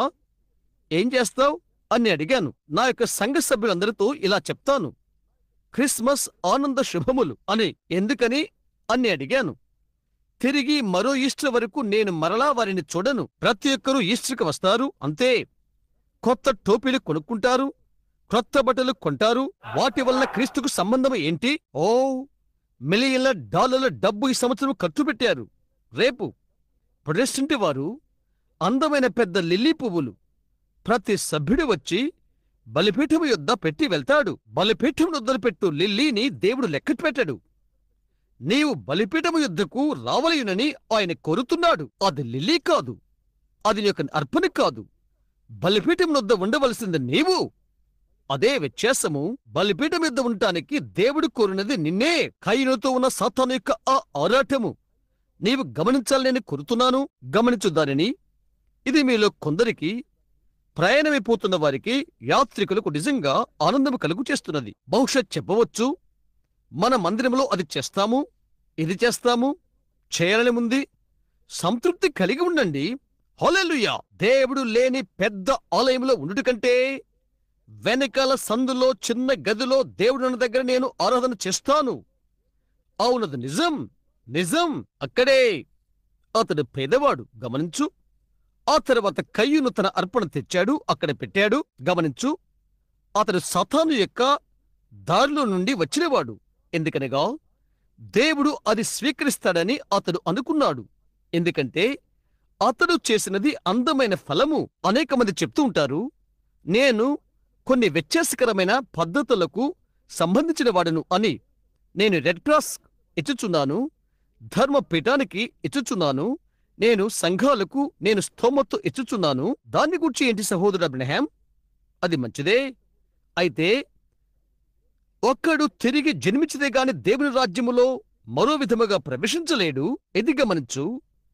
ఆ దాన ధర్మాలు మంచివే. దేవుడు సిద్ధపరిచిన మార్గం అది కాదు. కయ్యూను తన సొంత మార్గాన వచ్చాడు. రాత్రి అనేకులు వారి సొంత మార్గాల గుండా వచ్చుచున్నారు. నీవు దాన్ని తర్కము చేయలేవు. ఎందుకనగా నీ తర్కములు అనర్హమైనవి. దాని గురించి తర్కించుటకు నీవు యోగ్యుడువు కాదు. దానిని గూర్చి నీవు తర్కిస్తే అది విశ్వాసమునకు సంబంధించినది కాదు. నీ విశ్వాసం చేతనే అది అర్పణ చేయవలసి ఉన్నది. సహోదరు అబ్రహాం, నేనెక్కడికి వెళ్ళిపోయి పరిశుద్ధాత్మను పొందుకుని వారిలోని ఒకరి వలె ఉండాలని అర్థమా? వారిలో ఒకరి వలె నీ ఉండాలని అనుకుంటే అలాగే ఉండు. అంతే. అవునండి, అంతే. నయమాను అదే కలిగి ఉండెను. దేవుడు ప్రవక్తతో చెప్పాడు, అతనికి చెప్పు, వెళ్ళి 7 మార్లు మునుగుమను. ఈ నీళ్లు మంచివి, శుద్ధమైనవి కావా? అయితే అది ఆ యొర్దాను నది జలమయ్యున్నది. కొన్నిసార్లు చాలా రోతుగా కనిపిస్తవి. ఇక్కడ ఈ రాత్రి ఉన్న ప్రతి ఒక్కరూ 1900 సంవత్సరాల క్రితమునున్న కల్వరిని దేవుడు ఎంత మూల్యము చెల్లించినది తెలుసుకోవాలని నేను ఆశపడుతున్నాను. ప్రభువు కొరకై తృణీకరించబడిన కొద్దిమంది మార్గాన్ని నేను స్వీకరిస్తానని చెప్పి మీ చేయి పైకెత్తాలని నేను ఆశపడుతున్నాను. ఆ అబ్బాయిలతో, సహోదరు టామ్ లేక కొందరు పిలిచే ఆ పరిశుద్ధ గుండ్రాలతో నేను కలిసిపోతాను అని మీరు చెప్తారా? సహోదరుడా, నేను లోకమంతా తిరిగాను సుమారు 3 సార్లు. నేను ఎన్నడూ పరిశుద్ధ గుండ్రాలను ఇంకా చూడలేదు. లేదండి, నేను పరిశుద్ధతను చూశాను, కాని పరిశుద్ధ గుండ్రాలు చూడలేదు. సంఘానికి దయ్యము తగిలించిన పేరు అది. దేవుడు చెప్పాడు, పరిశుద్ధత లేకుండా ఏ నరుడు దేవుని చూడడు. దాని గురించి నీకు నీవే సరిపోల్చుకో. అది దేవుని యొక్క మార్గము. ప్రజలు అరుపులు అరుస్తూ కేకలు వేస్తున్నారే. సహోదరు అబ్రహాం, అది ఏమైంటుంది అని నీవు అడుగుతావు. ఏంటి, అది పిచ్చిగా గుపిస్తుంది నాకు అని నీవంటావు. అందుచేతనే నీవు తిరిగి జన్మించవలసి ఉన్నది. నీవు తిరిగి జన్మించినప్పుడు అప్పుడది పిచ్చి అనిపించదు. నీవు మాలో ఒకడమవుతావు. ఒక్కప్పుడు నీవనుకున్నట్లుగా వారు అనుకున్నారు. అవునది నిజం. వారు స్వంతగా అందులోకి వెళ్లే వరకు నీవనుకున్నట్లు వారు అనుకున్నారు. అది ఒక మార్పు చెందుట.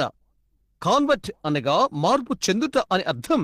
ఒక మనిషి తనకు తాను చనిపోతే తప్ప చెప్తావు, ప్రభువా, దాని గురించి నాకేమి తెలియదు, నన్ను తీసుకుని వెళ్ళు, ఆమేన్.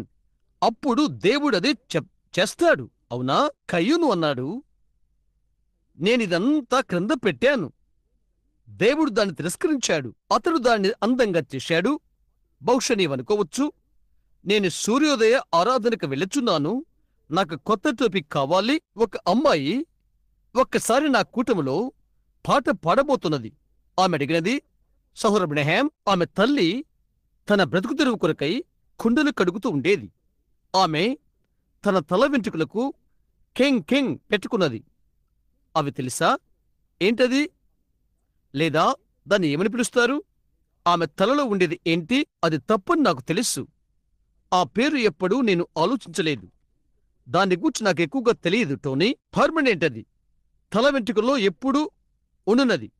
అదే పాటల వరుసలో ఆమె పడకముందు ఒకటది ఆమె తల వెంట్రుకల్లో పెట్టుకునేది. ఆమె పేద తల్లి అక్కడ ఆమె జీవనము కోసము తొట్లు కడుగుతూ ఉండేది. ఆమె వెళ్ళి తల వెంట్రుకల్లో పెట్టు పర్మనెంట్ తెచ్చుకున్నప్పుడు ఆమె పాడుటకు నేను అనుమతించను అని నేను అన్నాను. ఎందుకనగా ఆమె అది చేసినప్పుడు ఆమె పాడుటకు పనికిరాదని నేను చెప్పాను. అవును, వేదిక లేక ప్రసంగ వేదిక పరిశుభ్రంగా కాపాడటానికి దేవుడు మనకు సహాయము దయచెను కాక. ఈ రోజు లోకములో ఉన్న విషయం ఇదే. సహోదరుడా, విను. పురాతన కాలంలో చెట్టు నుండి ఔషధం తయారు చేయుటకు అనుభవం నేను నమ్ముతున్నాను. అక్కడ పొదలో అక్కడ చేదు వేళ్ళన్నీ పెరికివేసి నేలను దున్ని విత్తనం పెడతారు. అవును, ఎప్పుడు గమనించు. అందమును గూర్చి కయ్యూను ఆలోచన చేశాడు. వారు ఆలోచన చేస్తారు, మా సంఘము, మేము క్రొత్త ఆలయాన్ని కడతాము, అది మంచిదే. ప్రతిదీ కూడా అందమే, అది మంచిదే. ప్రభుని యేసుతో కూడా నీవు స్వీకరిస్తే, నీవు ఆయనకు ప్రథమ స్థానమిచ్చినట్లయితే మిగతా వాటిని ఆయనే జాగ్రత్త తీసుకుంటాడు. ఒకరు అడిగారు, సహోదర అబ్రహాం, ఈ అమ్మాయి ఈ విధంగా కనిపిస్తున్నది, బలిపీఠము ఎద్దుకు రావచ్చునా అని నీవనుకుంటున్నావా? నేను చెప్పాను, ఇది వసంత ఋతువు కాబోతున్నది. ఇక్కడున్న నిదానంగా పెరిగే ఆ సింధూర వృక్షాలన్నీ, వాటిలో ప్రతి ఒక్కటి వాటి మీదికి ఆకులు తెచ్చుకోవలసి ఉన్నది. శరదృతువు ఆకులు రాలు కాలము అది అనుభవించినది. మనం వెళ్లి ఆకులు పెరిగివేయనవసరం లేదు. కొత్త ఆకులు వచ్చుట కొరకై కొత్త జీవం పైకి రానే. పాత ఆకులు రాలిపోతవి. అవునది నిజం. ఆమేన్. విను, ఇది కూడా నేను చెప్పవచ్చా? పాత ఆకు రాలిపోతే, పాత ఆకు రాలిపోకపోతే కొత్త జీవం రాలేదని అది చూయిస్తున్నది. ఇప్పుడు నా మీద కోప్పడవద్దు.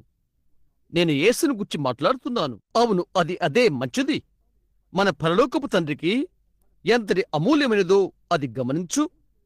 ఆయనేమి చేశాడో చూడు. అక్కడి కయ్యూను వచ్చాడు. అతని అర్పణ అతడు చేశాడు. అతడు ఆరాధన చేశాడు. అతడు మందిరానికి వెళ్ళాడు.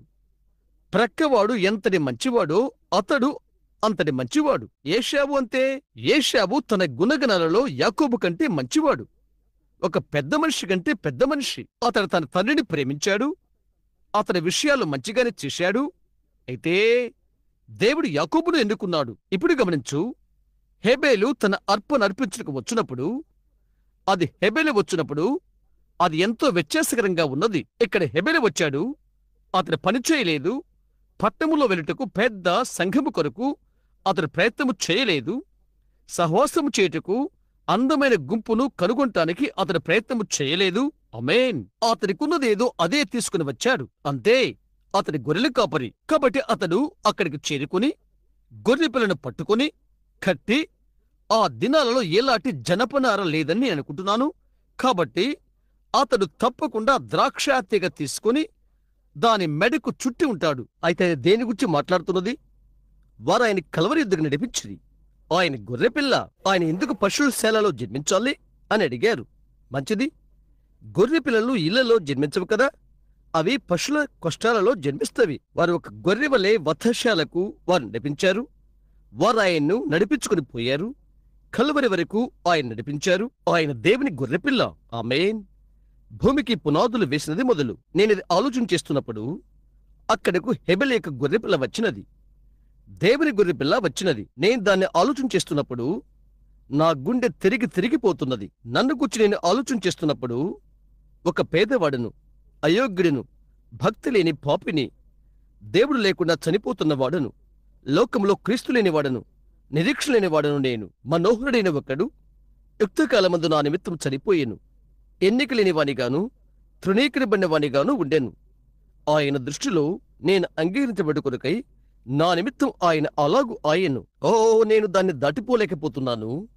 ఆయన ఏ విధముగా అది చేశాడో నేను ఊహించలేక ఉన్నాను. నేను ఎవరిని? తరువాత ఆయన నీ కొరకు చేశాడా అని నీవు అంటావు. అవును, పరిశుద్ధాత్మ వచ్చాడు. ఒక దినం నన్ను వేటాడి నీ కొరకు ఆయన చేశాడు అని చెప్పాడు. నేను ఆయన నమ్మాను. నేను ఆయన నమ్మియున్నాను. అవునండి, నేను ఆయన అంగీకరించాను. అది అలాగనే నేను కనుగొన్నాను. వారు మూఢభక్తి గలవారిని ప్రజలు చెప్పినా పర్వాలేదు, లేక వారు అయినప్పటికీ నేను దేవుని నమ్మియున్నాను. ఆయన చెప్పినట్లు ఆయన చేశాడు. నేను చిన్న హెబెలును చూడగలుగుతున్నాను. ఇప్పుడు గమనించండి. హెబెలు వెళ్ళిపోయి ఈ చిన్న ద్రాక్ష తీగను తెచ్చాడు. బయటికి వెళ్లి చిన్న మగ గొర్రె పిల్లను తల్లి గొర్రె యొక్క మొదటి దానిని అతడు మెడకు ఈ ద్రాక్ష తీగను కట్టాడు. దాని మెడకు ద్రాక్ష తీగని కట్టాడు. ఇక్కడ అతను వస్తూ ఉన్నాడు, లాక్కునేస్తున్నాడు. దానికంత అందము లేదు ఉన్నదా? అక్కడికి లాక్కుని వచ్చాడు. తరువాత పెద్ద రాయినొద్దకు దాన్ని తెచ్చి గుమ్మము చివర తూర్పు దిశన అక్కడ ఉంచాడు. ఇప్పుడు గమనించండి, బహుశా కయ్యూను సంవత్సరమంతా కష్టపడి ఉండవచ్చును, మంచి పంట పండించి తద్వారా దేవునికి ప్రీతిపరచదనని అనుకున్నాడు. చాలా మంది ప్రజలు అంటుంటారు, నేను అబద్ధమాడకుండా ఉంటాను, నేను దొంగతనము మానుకోబోతున్నాను, నేను పొగ త్రాగుట మానుకుంటాను, నేను శ్రేష్టమైన తరహా వారి యొద్దకు వెళ్తాను, నేను సొసైటీలో సంస్థలో చేరుతాను. అక్కడే అది ఉంది. క్రొత్త పుటను నీవు త్రిపుడిని గూర్చి దేవుడు లెక్క చేయడు. నీ హృదయం క్రీస్తు వైపు త్రిపుటకు ఆయన నిన్ను కొరుతున్నాడు. నీలో నుండి ఆయన తెలియచేసుకోనివు. నీవు ఏమి చేయనిది కాదు, మంచి కళని బట్టి కాదు మనము రక్షించబడినది. అయితే ఆయన కనికరాన్ని బట్టి మనము రక్షించబడితేమి, మనము కొనబడితేమి. ఏ మనుష్యుడు అతిశయించడానికి క్రియల ద్వారా కాదు, నేను ఏమై ఉన్నదని కాదు, అది నేనేది చేసినది అని కాదు, నేను కాదు, అది దేవునిలో క్రీస్తు నాకై నీకై ఏమి చేసినది. గమనించు, అందమైన పోలిక.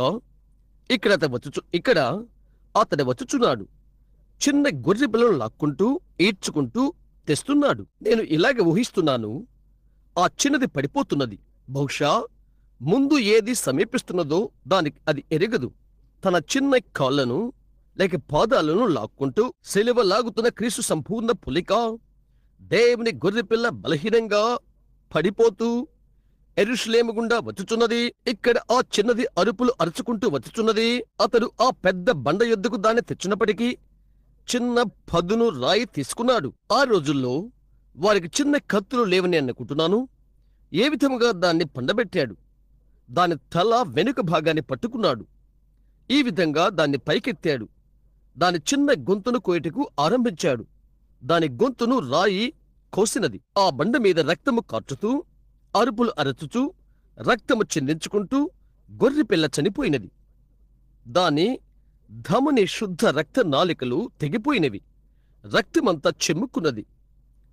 దాని తెల్లని చిన్న ఉన్ని రక్తముతో ఎర్రగా అయిపోయినది. దేవుడు తన లోకం నుండి అది చూచి, అదే ఇప్పుడు నీవు పొందుకున్నావు, అదే దారి. రక్తము తన చిన్న రక్త నాళముల గుండా జల్లున చెమ్ముకుంటూ వస్తున్నది.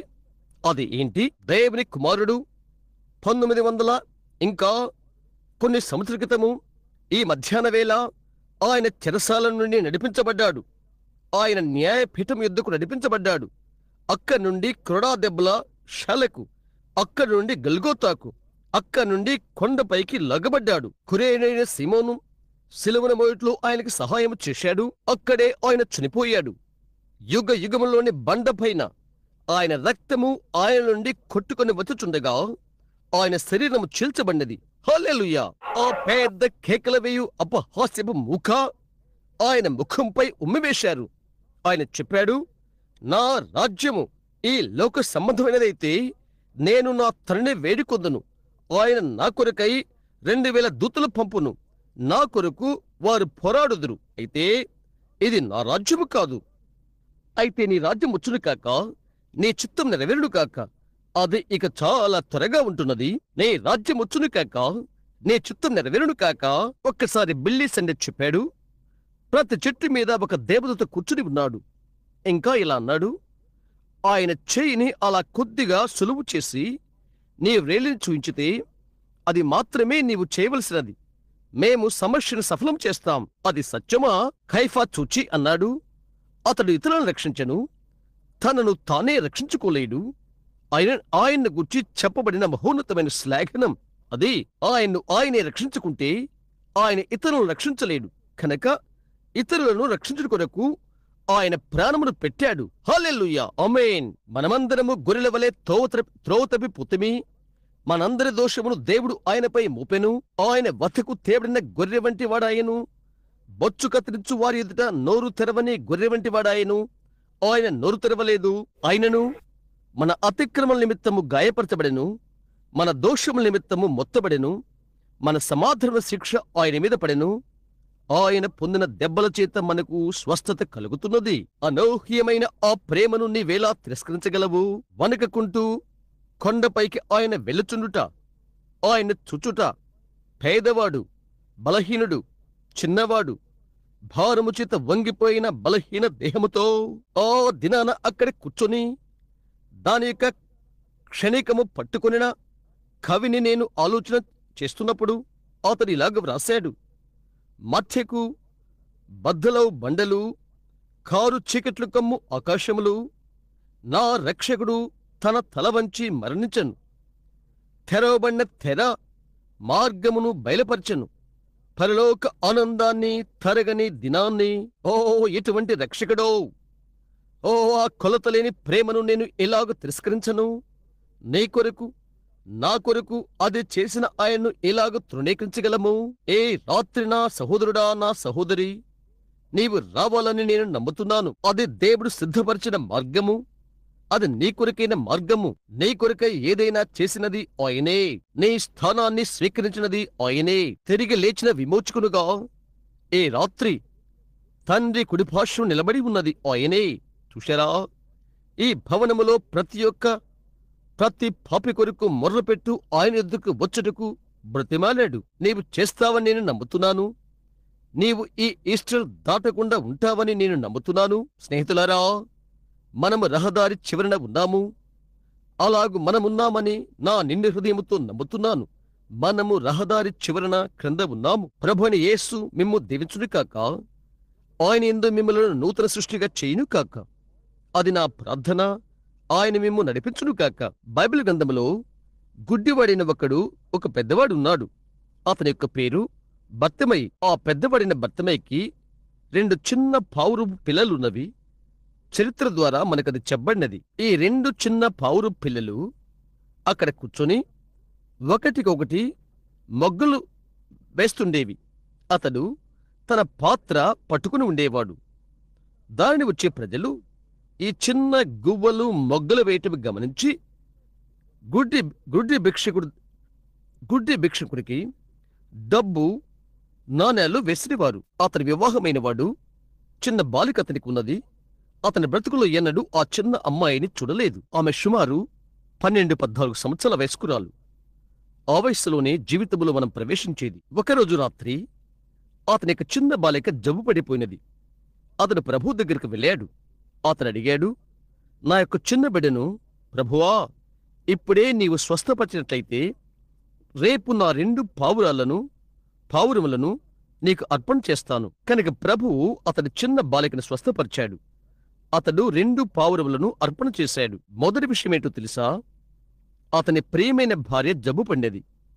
ఆమె చనిపోతుందని అనుకున్నారు. కాబట్టి ఆ రాత్రి వేళ అతని ప్రభువు వద్దకు వెళ్ళి అతని ఇంటి గోడ ప్రక్కకు వెళ్ళాడు. పొలములో మోకరించి, దేవా, నా భార్య యొక్క ప్రాణాన్ని పొడిగిస్తే రేపు నా గొర్రె పిల్లను నీకు అర్పణ చేస్తాను. ఈ రోజుల్లో గుడ్డివారిని కుక్క నడిపించడం మీరు చూస్తున్నారు.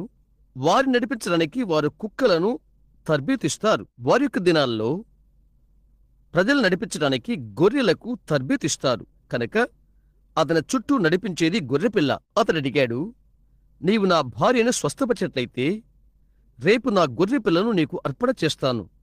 అతని భార్య స్వస్థత పొందినది. ఆ మరుసటి రోజు అతడు ఆలయానికి వెళ్తున్నాడు. ప్రధాన యాజకుడైన కయఫా నిలబడి ఉండి ఇలా అడిగాడు, గురుడి బర్తిమయ్య, ఎక్కడికి వెళ్తున్నావు? అతడన్నాడు, ఓ ప్రధాన యాజకా, నా గొర్రె పిల్లను అర్పించుటకు నేను ఆలయానికి వెళ్తున్నాను. నేను ప్రభువుకు వాగ్దానం చేసుకున్నాను.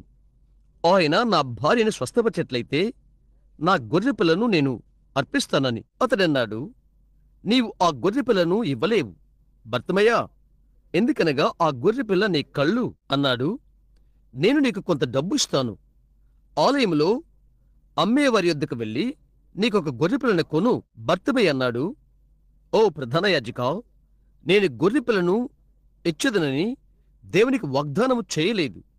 ఈ గొర్రెపిల్లనే ఇస్తానని నేను ఆయనకు వాగ్దానం చేశాను. నీవు అలాంటి వాగ్దానం చేస్తావో లేదోనని నేను ఆశ్చర్యపోతున్నాను. సమస్త సమృద్ధిగల ఆ గొర్రెపిల్లను ఈ రాత్రి నీవు చూచినట్లయితే ఆలోచన చేయి. ప్రభువా, నీవు నన్ను స్వస్థపరిచినట్లయితే నేను నిన్ను సేవిస్తానని నేను వాగ్దానం చేస్తున్నాను. నేను చేయగలిగిందంతా చేస్తాను. నీవు నా బిడ్డను బ్రతికించినట్లయితే, లేక నీవు అక్కడి నిలబడి ఉండగా నీ తల్లి లేక నీ తల్లి లేక నీవు ప్రేమించిన ఒకరు సమాధిలో పెట్టబోతున్నారు. ఓ దేవా, నేను వారిని కలుసుకుంటాను. అది నీ భావమో కాదోనని నేను ఆశ్చర్యపడుతున్నాను. నీవు వాగ్దానం చేసినది నీవు నెరవేర్చకుండా ఈ ఈస్టర్ దాటబోతున్నావోనని నేను ఆశ్చర్యపోతున్నాను. అతడు వెళ్ళిపోయి తన గొర్రె పిల్లను అర్పణ చేశాడు. తిరిగి వస్తున్నాడు. ఒకరు అతను నడిపించుచున్నారు. తర్వాత అతను అన్నాడు, అతను తిరిగి వచ్చుచున్నప్పుడు, భర్తమయ్యా, నీవది చేయకూడదు. అతని గొర్రె పిల్లను పట్టుకొనుటకు వెళ్ళిన యాజకుడు అన్నాడు, నీవది తీసుకో, లేక ఈ గొర్రె పిల్లను అర్పణ చేయలేవు అన్నాడు. గుడ్డి భర్తమయ్యా, ఆ గొర్రె పిల్ల నీ కన్నులు తెలుసా? అవును, నాకు తెలుసు. అయితే నేను దేవునికి వాగ్దానం చేశాను, గుడ్డి భర్తమయ్యే కన్నులకు దేవుడే గొర్రె పిల్లను సంసిద్ధము చేయును. కొద్ది కాలమైన తర్వాత ఒకానొక దినాన పొలములో అతడు వణికిపోతున్నాడు. వారొక ధ్వని విన్నారు. గుడ్డి భర్తమయ్యే కన్నులకు దేవుడొక గొర్రె పిల్లను సిద్ధపరిచాడు. వీధిలో గుండా ఆయన వచ్చాడు. అతడు అడిగాడు, ఏంటి శబ్దమంతా? ఆయన ఎక్కడుంటాడో అక్కడ శబ్దముంటున్నది. ఈ శబ్దమంతా ఏంటి? అతడు చెప్పాడు, నజరేతు వాడైన యేసు అను ఒకడు దారిన వెళ్ళుచున్నాడు. అతడు తన పై వస్త్రమును విసిరివేసి అదెక్కడికి వెళ్ళిపోయిందో అతను చూడలేదు. అతను లెక్క చేయలేదు. దేవుడు ఒక గొర్రె పిల్లను సిద్ధపరిచాడు. అతడు నేరుగా గొర్రె పిల్ల యొద్దకే వెళ్ళాడు. యేసు, దావీదు కుమారుడా, నన్ను కరుణించు అని అన్నాడు. ధనవంతులైన వారు, ఆ చుట్టుప్రక్కల ఉన్నవారు, ప్రవక్తకు రాజుకు చుట్టూ నిలబడి ఉన్నవారు, ఓ నిమ్మలంగా ఉండు, ఆయన నీ మాట వినడు అని అన్నారు. అతడింకా పెద్దగా కేకవేశాడు. వారిలో కొందరన్నారు, అద్భుత కార్యములు జరుగు దినాలు అయిపోయినవి. ఆ దినాన అటువంటిదేదీ లేదు. ఇంకా పెద్దగా అతడు అరిచాడు, దావీదు కుమారుడా, నన్ను కరుణించు. దేవుడు గొర్రె పిల్లను సిద్ధపరచెను. గుడ్డి భర్తమే కళ్ళకు సిద్ధపరిచిన ఆ గొర్రె పిల్లయే ఈ దినమున నీ కొరకు సిద్ధపరచబడి ఉన్నది. 1900 లేక మరికొన్ని ఆ సంవత్సరాల క్రితము ఆ దూరాన్న గొల్గోత ఎక్కిపోయి ఆయనకు ఆయనే నలగొట్టబడి ముక్కలుగా చేయబడ్డాడు. స్నేహితుడా, విను, జ్ఞాపకముంచుకో. హేబెలు తన మందులోకి వెళ్లి గొర్రెపిల్లను తెచ్చి అర్పణ బల్ల యొద్ద దాన్ని చంపాడు. ఇది పట్టుకోవటం మంచిదని. ఇప్పుడు మంచిది. తన గొర్రెపిల్లను వధించిన రాయొద్దునే హెబెలు చనిపోయాడు. నీవు చనిపోవటానికి ఇష్టంగా ఉన్నావా? నీ తలంపులన్నీ చంపివేసుకుంటూ నీవు సంసిద్ధంగా ఉన్నావా? నీ గొర్రెపిల్ల ఎక్కడున్నదో ఆ రాయొద్ద పండుకో, చచ్చిపో. దేవా, నన్ను కరుణించు అని చెప్పు. యవ్వనస్తులైన స్త్రీ పురుషులు రకరకాల విషయాలకు వారి జీవితాలు అర్పించుకుంటూ గర్వంగా ఆలోచిస్తున్న, తాము తలంచుకొనుచున్న స్త్రీ పురుషులను నేను ఆలోచన చేస్తున్నప్పుడు, వయసు ఉన్న పెద్దవారైన పురుషులు, వారి ఉద్యోగాలు, వారి గౌరవప్రదాలు, వారి పొరుగువారు మొదలైనవి, ఈ రాత్రి అక్కడ ఉన్న కల్వరి యొద్దకు ఎందుకు నీవు ప్రాకి వెళ్ళకూడదు? హల్లెలూయా! నీ యొక్క స్వంత జీవితాన్ని మొక్కలే కానివు. ఆ దూరాన సిలువలో ఆయనతో కూడా చనిపో. యుగ యుగములలో నా బండా, నాకు ఆశ్రయం, నన్ను నీలో దాక్కుని అని ఆయన్ను కౌగిలించుకో. జలములు నాపై పొర్లివచ్చుచుండగా, తుఫాను ఇంకా పెద్దదవుతుండగా, ఓ నా రక్షకా, నన్ను దాచిపెట్టు. లోకం ఏమి చేయాలనుకున్నదో దాన్ని చేయని. వేదాంతులు ఏమి చేయాలనుకున్నారో అది చేయని. నాకు వారి వేదాంతం వద్దు. నాకు కావలసింది యేసుక్రీస్తు నా హృదయంలో కావాలి. నా గొర్రెపిల్లతో నేను చనిపోని. ఓ, నేను అక్కడ ఉన్న ఆ చిన్న రంగుజాతి మిషన్ వారి యొద్దకు వెళ్ళి ఆ రాత్రి నేను నడుచుకుంటూ వెళ్ళుట ఎంత కఠినమైనదో నాకు తెలుసును. అక్కడంతా తెల్లవారు నిలబడి ఉండి అతడు రంగుజాతి మిషన్ వారిలోకి వెళ్ళిపోవచ్చున్నాడు అని చెప్పుకున్నారు. అది కఠినమైనది. నాలోని సమస్తమైన కెంటికి ఠీవితో నేనెక్కడికి నడుచుకుంటూ వెళ్ళాను. అయితే దేవుడు చెప్పాడు, అది నీకు కావాలనుకున్నట్లయితే అక్కడికి వెళ్ళు. నేనెక్కడికి నడుచుకుంటూ వెళ్ళాను. అక్కడ బలిపీఠం దగ్గర మోకరించాను. నాకు నేను చనిపోయే వరకు, తాత బిల్ బ్రెన్హామ్ చనిపోయే వరకు నేను అక్కడే ఉన్నాను. 20 సంవత్సరాల క్రితము. హల్లెలూయా! క్రీస్తుతో కూడా నేను సిలువేయబడ్డాను. అయినా జీవిస్తున్నాను, నేను కాదు. అయితే క్రీస్తు నాలో జీవిస్తున్నాడు. ఒక దినాన ఆ మహిమగల పునరుద్ధానములో ఆయన వచ్చినప్పుడు నా శరీరం బహుశా అక్కడున్న మట్టిలో విశ్రాంతి పొందుతూ ఉండవచ్చు. అయితే అది జరిగినప్పుడు గడ్డి వెనుకకు కదలుట నీవు చూస్తావు. ఆయన ఘనమైన మహిమ రూపంలో నీవు వస్తావు. ఆయన ఘనమైన మహిమ రూపంలో నేను వస్తాను, అనేకులతో కలిసి. హల్లెలూయా! ఎందుకనగా ఆయన పునరుద్ధాన బలమును నేను ఎరుగుదును. ఈ రాత్రి మీలో ప్రతి ఒక్కరూ ఏమి చేయాలో నేను నమ్ముతాను. అక్కడ ఉన్న గొల్గోతాకు ఈ రాత్రి ప్రాకి రండి. ఇప్పుడు చిన్న యాత్ర తీసుకుందాము. నీకు సమీపంగా వచ్చుచున్నాను నా దేవా అను దాని శృతి నీవు సహోదరి, అది మరణ సంబంధమైనది అని నీవు చెప్తావు. సరే సహోదరుడా, సమయం అనేది మనకుంటే మనకు చావు సంబంధమైనది అవసరం. అది ఇప్పుడే కావాలి. ప్రజలు వారి అహములోనూ గర్వములోనూ మనుషులు చావాలి. ఇప్పుడు నిశ్శబ్దంగా మనం తల్ల ఉంచుకుందాము. ఆమె మనకొక శృతి ఆలాపనిస్తుండగా మంచిది. ఓ దేవా, అక్కడ దూరాన ఏమి జరిగినదో నేను తలస్తుండగా చివరికి నా ఎముకలు అదరుచున్నవి తలంపు కొరకై. నేనా గొర్రెపిల్లను తలస్తుండగా వారు ఆయనకు ముక్కల ముక్కలుగా నొక్కి పెడుతుండగా వారు ఆయన్ని ముక్కల ముక్కలుగా నొక్కి పెడుతుండగా, అవును, ఆయన తలపైన ముళ్ళు పెట్టి ఒత్తుతున్నారు. సైనికులు ఆయన ముఖంపై ఉమ్మివేసి, యూదుల రాజా ఒకటి చేయి అని అంటున్నారు. ఆయన ప్రవక్తలకు ప్రవక్తయుండెను. వారు ఆయన తలకు గుడ్డపేలిక కట్టి ఆయన్ను రెల్లుతో తలపై కొట్టి, ఇప్పుడు ప్రవచించు, నిన్ను కొట్టిందెవరో చెప్పు. అయితే ప్రవక్త చెప్పినాడు, ఆయన నోరు తెరవకుండెను. ఆయనది చెప్పడు. ఆయన చేతులను కట్టి ఆయన బంధించారు, నిలబెట్టారు. పెద్ద కొరడా పట్టుకుని ఆయన వీపులో గుండా ఆయన ప్రశస్తమైన ప్రక్కటెముకలు కాన్పిస్తుండగా ఆయన్ని కుట్టారు. బుడబుడమంటూ ఆయన ప్రక్కలో గుండా రక్తము నేలపైకి కరుతుంది. ఆయన నడుచుటూ వచ్చుట నేను వింటున్నాను. ఆయన చెప్పుల్లో గుండా రక్తం ఒత్తుకొని కరుతుంది. ఆయన ఇమ్మానుయేలు, ఆయన దేవుడు, దేవుని రక్తము. ఇంకా వారా సిలువను తీసుకుని ఆయన వీపుపై మోపుట నేను చూచుచున్నాను. ఆ ముల్లు ముల్లుగా ఉన్న కరుకైన సిలువ అక్కడికాయన వెళుతూ ఉన్నాడు. వీపును గాయములతోనే వీధుల్లో గుండా ఆయన వెళుతూ ఉన్నాడు. పెద్దగా అరుపులు అరుస్తున్న గుంపు నవ్వుతూ ఆయన ఎగతాళి చేస్తున్నారు. అక్కడ ప్రవక్త వెళుతున్నాడు. ఆ ఘనుడైన యేసు వెళ్ళుచున్నాడు. ఆ దైవిక స్వస్థతనిచ్చువాడు వెళ్ళుచున్నాడు. అయితే ఆయన నా యొక్క ప్రభువు. నేను ఆయన వద్దకు ఎక్కి వెళ్తాను. కొండ ఎక్కి ఆయన వెళ్తున్నాడు. యవ్వనస్తులైన సగం బట్టలతో ఉన్న స్త్రీలు ఆయన చుట్టూ పరుగులు తీస్తూ తమాషా చేస్తున్నారు. వారి అబ్బాయి స్నేహితులు ఒకరినొకర్ను హత్తుకుంటూ కొండ ఎక్కుతున్నారు. సహోదర వాట్, అది ఇంకా మరింత మారలేదు. గొప్ప సంఘాల సభ్యులు ఇలా చెప్పడం నేను చూస్తున్నాను. చూడు, అదిగో అతనే మన సంఘాన్ని మొక్కలు చేయాలనుకుంటున్నాడు. మన సంఘ కాపరికి వ్యతిరేకంగా బోధ చేశాడు. ఇప్పుడు అతను చూడు. అయితే ఆ విధంగా ఉండవలనని ప్రవక్త చెప్పాడు. ఆయన దేవుని గొర్రెపిల్ల. ఆయన తల ప్రక్కకి వంచి గడ్డం మీదుగా ఉమ్మి కార్చుకుంటూ నేను చూస్తున్నాను. ఆకాశవైపు తన కన్నులు కదలించి మోల్గుతూ కొద్దిగా జరుగుతూ ఉన్నాడు. ప్రభువా, ఆయనతో నేను ఇప్పుడు విశ్వాసం ద్వారా నడవాలనుకుంటున్నాను.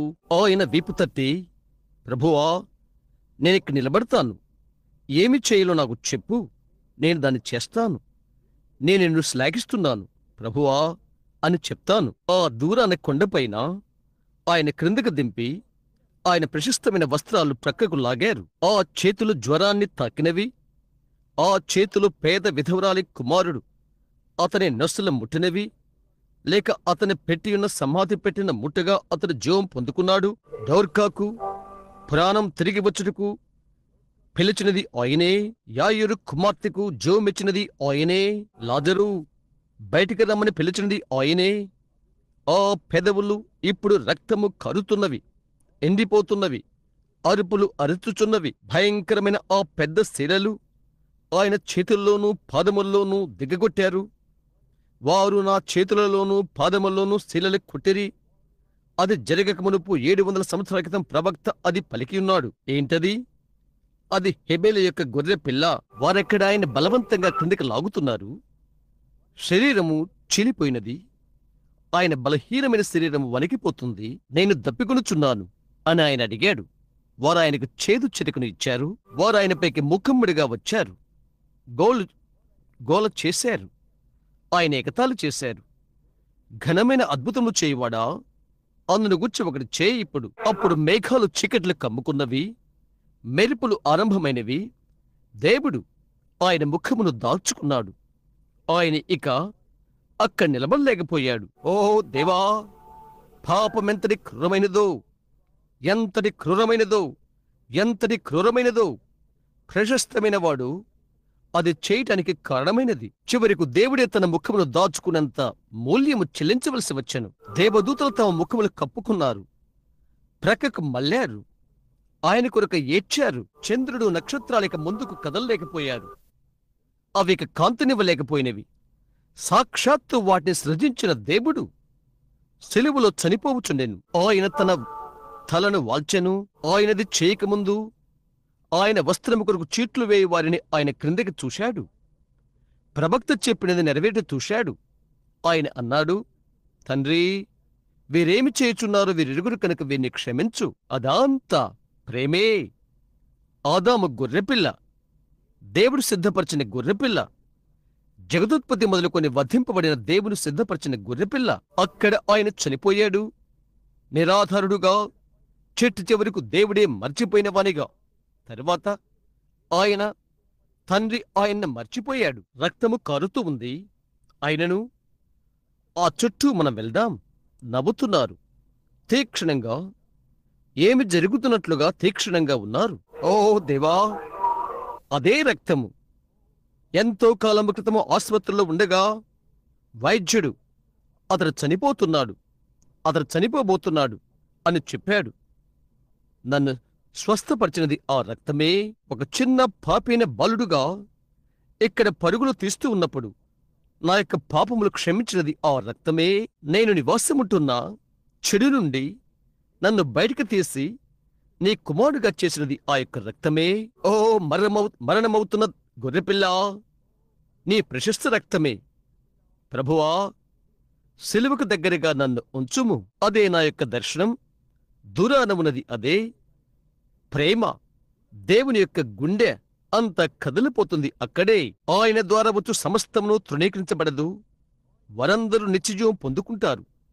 నా దగ్గరికి వచ్చువాణ్ణి ఎంత మాత్రం కూడా త్రోసివేయను. దేవా, ప్రతి ఒక్క వ్యక్తి వారి మనస్సులో ఇలాగ తలంచుచు ఇంటికి వెళ్ళదురు కాక. ఎటువంటి అర్పణ ఇది! విమోచించుటకు ఎంత ఖర్చైనది! దేవుడెంత మూల్యం చెల్లించాడు! మనమేమీ మూల్యం చెల్లించలేదు. అది దేవుని కుమారునే వెలగా చెల్లించాడు. దేవునికది ఎంతో మహోన్నతమైన మూల్యము లేక ధర. దాని విలువ క్రీస్తు యొక్క స్వంత ప్రాణమే. ఆయన షారును రోజా. అయితే రోజాలో నుండి నీవు పరిమళ తైలమును తీయాలంటే దానిని నీవు నలపవలెను. 33.5 సంవత్సరముల యవ్వన పురుషునిగా ఆయన రమ్యమైన ప్రాణము నలపబడెను మనం బ్రతుకుడు కొరకై. నా దేవా, నీవు సమీపంగా రానివు. ప్రభువా, నాకు సమీపంగా రండి, నాకు సమీపంగా రండి. ప్రభువా, ఈ రహదారి చివరికి నేను వచ్చినప్పటికీ నా జీవితం ముగుస్తున్నది. అక్కడ నాకై చనిపోయిన ఆయన అప్పుడు నాకు సమీపంగా వచ్చును కాక. ఇక్కడ ఉన్న అందరూ అలాగ ఉందరు కాక. ప్రభువా, రేపు లేక ఎల్లుండి ఇక్కడ మందిరంలో కూర్చుండి వర్తమానం ప్రసంగం వినుచున్న ఒక స్త్రీ పాతిపెట్టబడును. ఆమెను గూర్చి నీవంతా ఎరిగి ఉన్నావు. ఆమె వచ్చి ఉంటే ఆమె క్షేమంగా ఉండను. ఆమె రాకపోతే ఆమె వెళ్ళిపోయినది. ఓ దేవా, కనికరము చూపండి.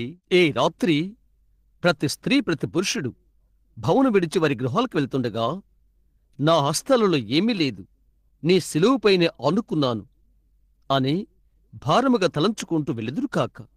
ప్రతి ఒక్కరూ ఆ సిలువపై చనిపోదురు కాక. ప్రభువా, నేనీ ప్రసంగ వేదిక కింద ఉండగానే, ఈ గచ్చుతోనున్న నిలయంలో ఉండగానే, నేను నా యొక్క జీవితాన్ని నీకు సమర్పణ చేసుకుంటున్నాను. నీవు నాకై చేసేదాని కొరకై నేను ధన్యవాదములు తెలుపుకుంటున్నాను. నీ శిలువ జ్ఞాపకార్థముగానున్న రాత్రి నాకై నేను నూతనంగా సమర్పణ చేసుకుంటున్నాను. ప్రభువా, నన్ను స్వీకరించు, నన్ను క్షమించు, నా యొక్క తప్పిదాలు, ఇబ్బందులు క్షమించు. ప్రభువా, దేవుని ఆత్మలో నన్ను శక్తివంతునిగా, బలమైన వానిగా నన్ను చేయి. తద్వారా నీకై ఆత్మలను సంపాదించులాగున ఈ సమాజమును దీవించుము. ఆయన నమ్మును అడుగుచున్నాము. ప్రతి పాపిని క్షమించుము. ప్రతి తప్పిపోయిన వ్యక్తికై తిరిగి అనుమతించుము. మనము తలల వంచి ఉండగానే ఇక్కడ ఇప్పుడున్న ప్రతి పాపి అయిన పురుషుడు, స్త్రీ, చిన్న బాలుడు, బాలికలు, మీరందరూ, అక్కడ వెనకాలన్న యవనస్తులైన మీరు, గతించిన రాత్రి మీతో కఠినంగా మాట్లాడితేని అది చేయుటకు నాకు ఇష్టం లేదు. ప్రభు మీ హృదయాలను దీవించును కాక. సహోదరు బ్రహాం, కరుకైన వాడని మీరు తలంచుండవచ్చును. అయితే నేను మిమ్మల్ని ప్రేమిస్తున్నాను. మీరెక్కడ ప్రారంభించినారో నేను అక్కడే కూర్చున్నాను. అది ఏమైనది నాకు తెలుసును. ఆ కారణము చేతనే నేనది చెప్పాను. మీరు మన ప్రభును ప్రేమించరా? నాకై ప్రార్థించండి. ఇది నాకు సమర్పణ సమయట్లుగా నా కొరకై ప్రార్థించండి. మీలో కొందరు తల్లులు, తండ్రులు, పెద్దవారిని మీరు సమర్పణ సమయముగా ఇది చేసుకునండి. చేస్తారా? మీ హృదయాలలో అంగీకరించండి. మీ నిండు ప్రాణముతో ఆయనేందు నమ్మకం ఉంచండి. ఇప్పుడు మనము తల్ల వంచుండగానే ప్రార్థనలో జ్ఞాపకం చేసుకోవాలని ఎవరైనా ఆశిస్తున్నారా? మీరు అలాగైతే మీ చేయి పైకెత్తి, సహోదర బ్రహాం, నన్ను జ్ఞాపకముంచుకోండి, నేను దేవునికి సమీపంగా ఉండాలని ఆశపడుతున్నాను అని చెప్పు. మంచిది. డజన్ల కొద్ది హస్తాలు. తండ్రి, వారినందరినీ జ్ఞాపకముచ్చుకో. వారు సమాధానం పొందాలని నీవు వారికి అనుగ్రహించమని నేను ప్రార్థిస్తున్నాను. మా చెక్కుల నుండి కన్నీరు కరుతూ ఇక్కడ నా ప్రసంగ వేదిక యుద్ధ పడుతున్నది. కొందరు వారి చేతి రుమాళ్ళు పట్టుకుని ఉన్నారు. వారిలో కొందరు భీకరంగా కనిపించువారు, కరుకైన వారు ఇక్కడ ఉన్నారు. నా ముందు కూర్చుని ఉన్నారు. వారి ముఖముల గుండా కన్నీరు కాచుచూ చెక్కిళ్ళు మడతలు పడి ఉన్నారు. మమ్ము స్వీకరించండి ప్రభువా. ఈ దైవిక సన్నిధిలో మమ్మల్ని ఒక్కొక్కరిని క్షమించుము. ప్రియమైన దేవా, ఈ రాత్రి మమ్మల్ని రక్షించు ప్రభువా. వృద్ధులను, యవ్వనులను మేము ఆదినాన స్వీకరించబడి నీ రాజ్యమందు చేరుదుము కాక. ఎందుకనగా ఆయన నామమున అడుగుచున్నాము. ఆమేన్. మీరు నిశ్శబ్దంగా నిలబడండి. తలలు వంచి ఉండండి. నా దేవా, నా దేవా, నన్నేలా చేయి విడిచితివి? రండి ప్రభువా, ఈ హృదయాలను ఆశీర్వదించు. ఎవరితోనూ ఏమీ మాట్లాడకుండా గౌరవప్రదంగా నిశ్శబ్దంగా ఉంటారా? నిశ్శబ్దంగా భవనాన్ని విడిచి మీ ఇండ్లకు వెళ్ళండి. ఇప్పుడు తిరిగి మీ ఇండ్లకు వెళ్ళండి. ఏ మాట చెప్పకుండా వెనుకకు తిరిగి వెళ్ళండి. దేవుడు మీతో ఉండును. మనమందరము గొర్రెల వలె దారి తప్పిపోతుమి. యెహోవా మనందరి దోషమును అతని మీద మోపెను. అయితే మన అతిక్రమల నిమిత్తము ఆయన గాయపరచబడెను, మన దోషులను బట్టి నలగొట్టబడెను. మన సమాధానార్థమైన శిక్ష ఆయన మీద పడెను. ఆయనను మొత్తబడిన వానిగాను, బాధింపబడిన వానిగాను మనం ఆయన ఎంచుతిమి.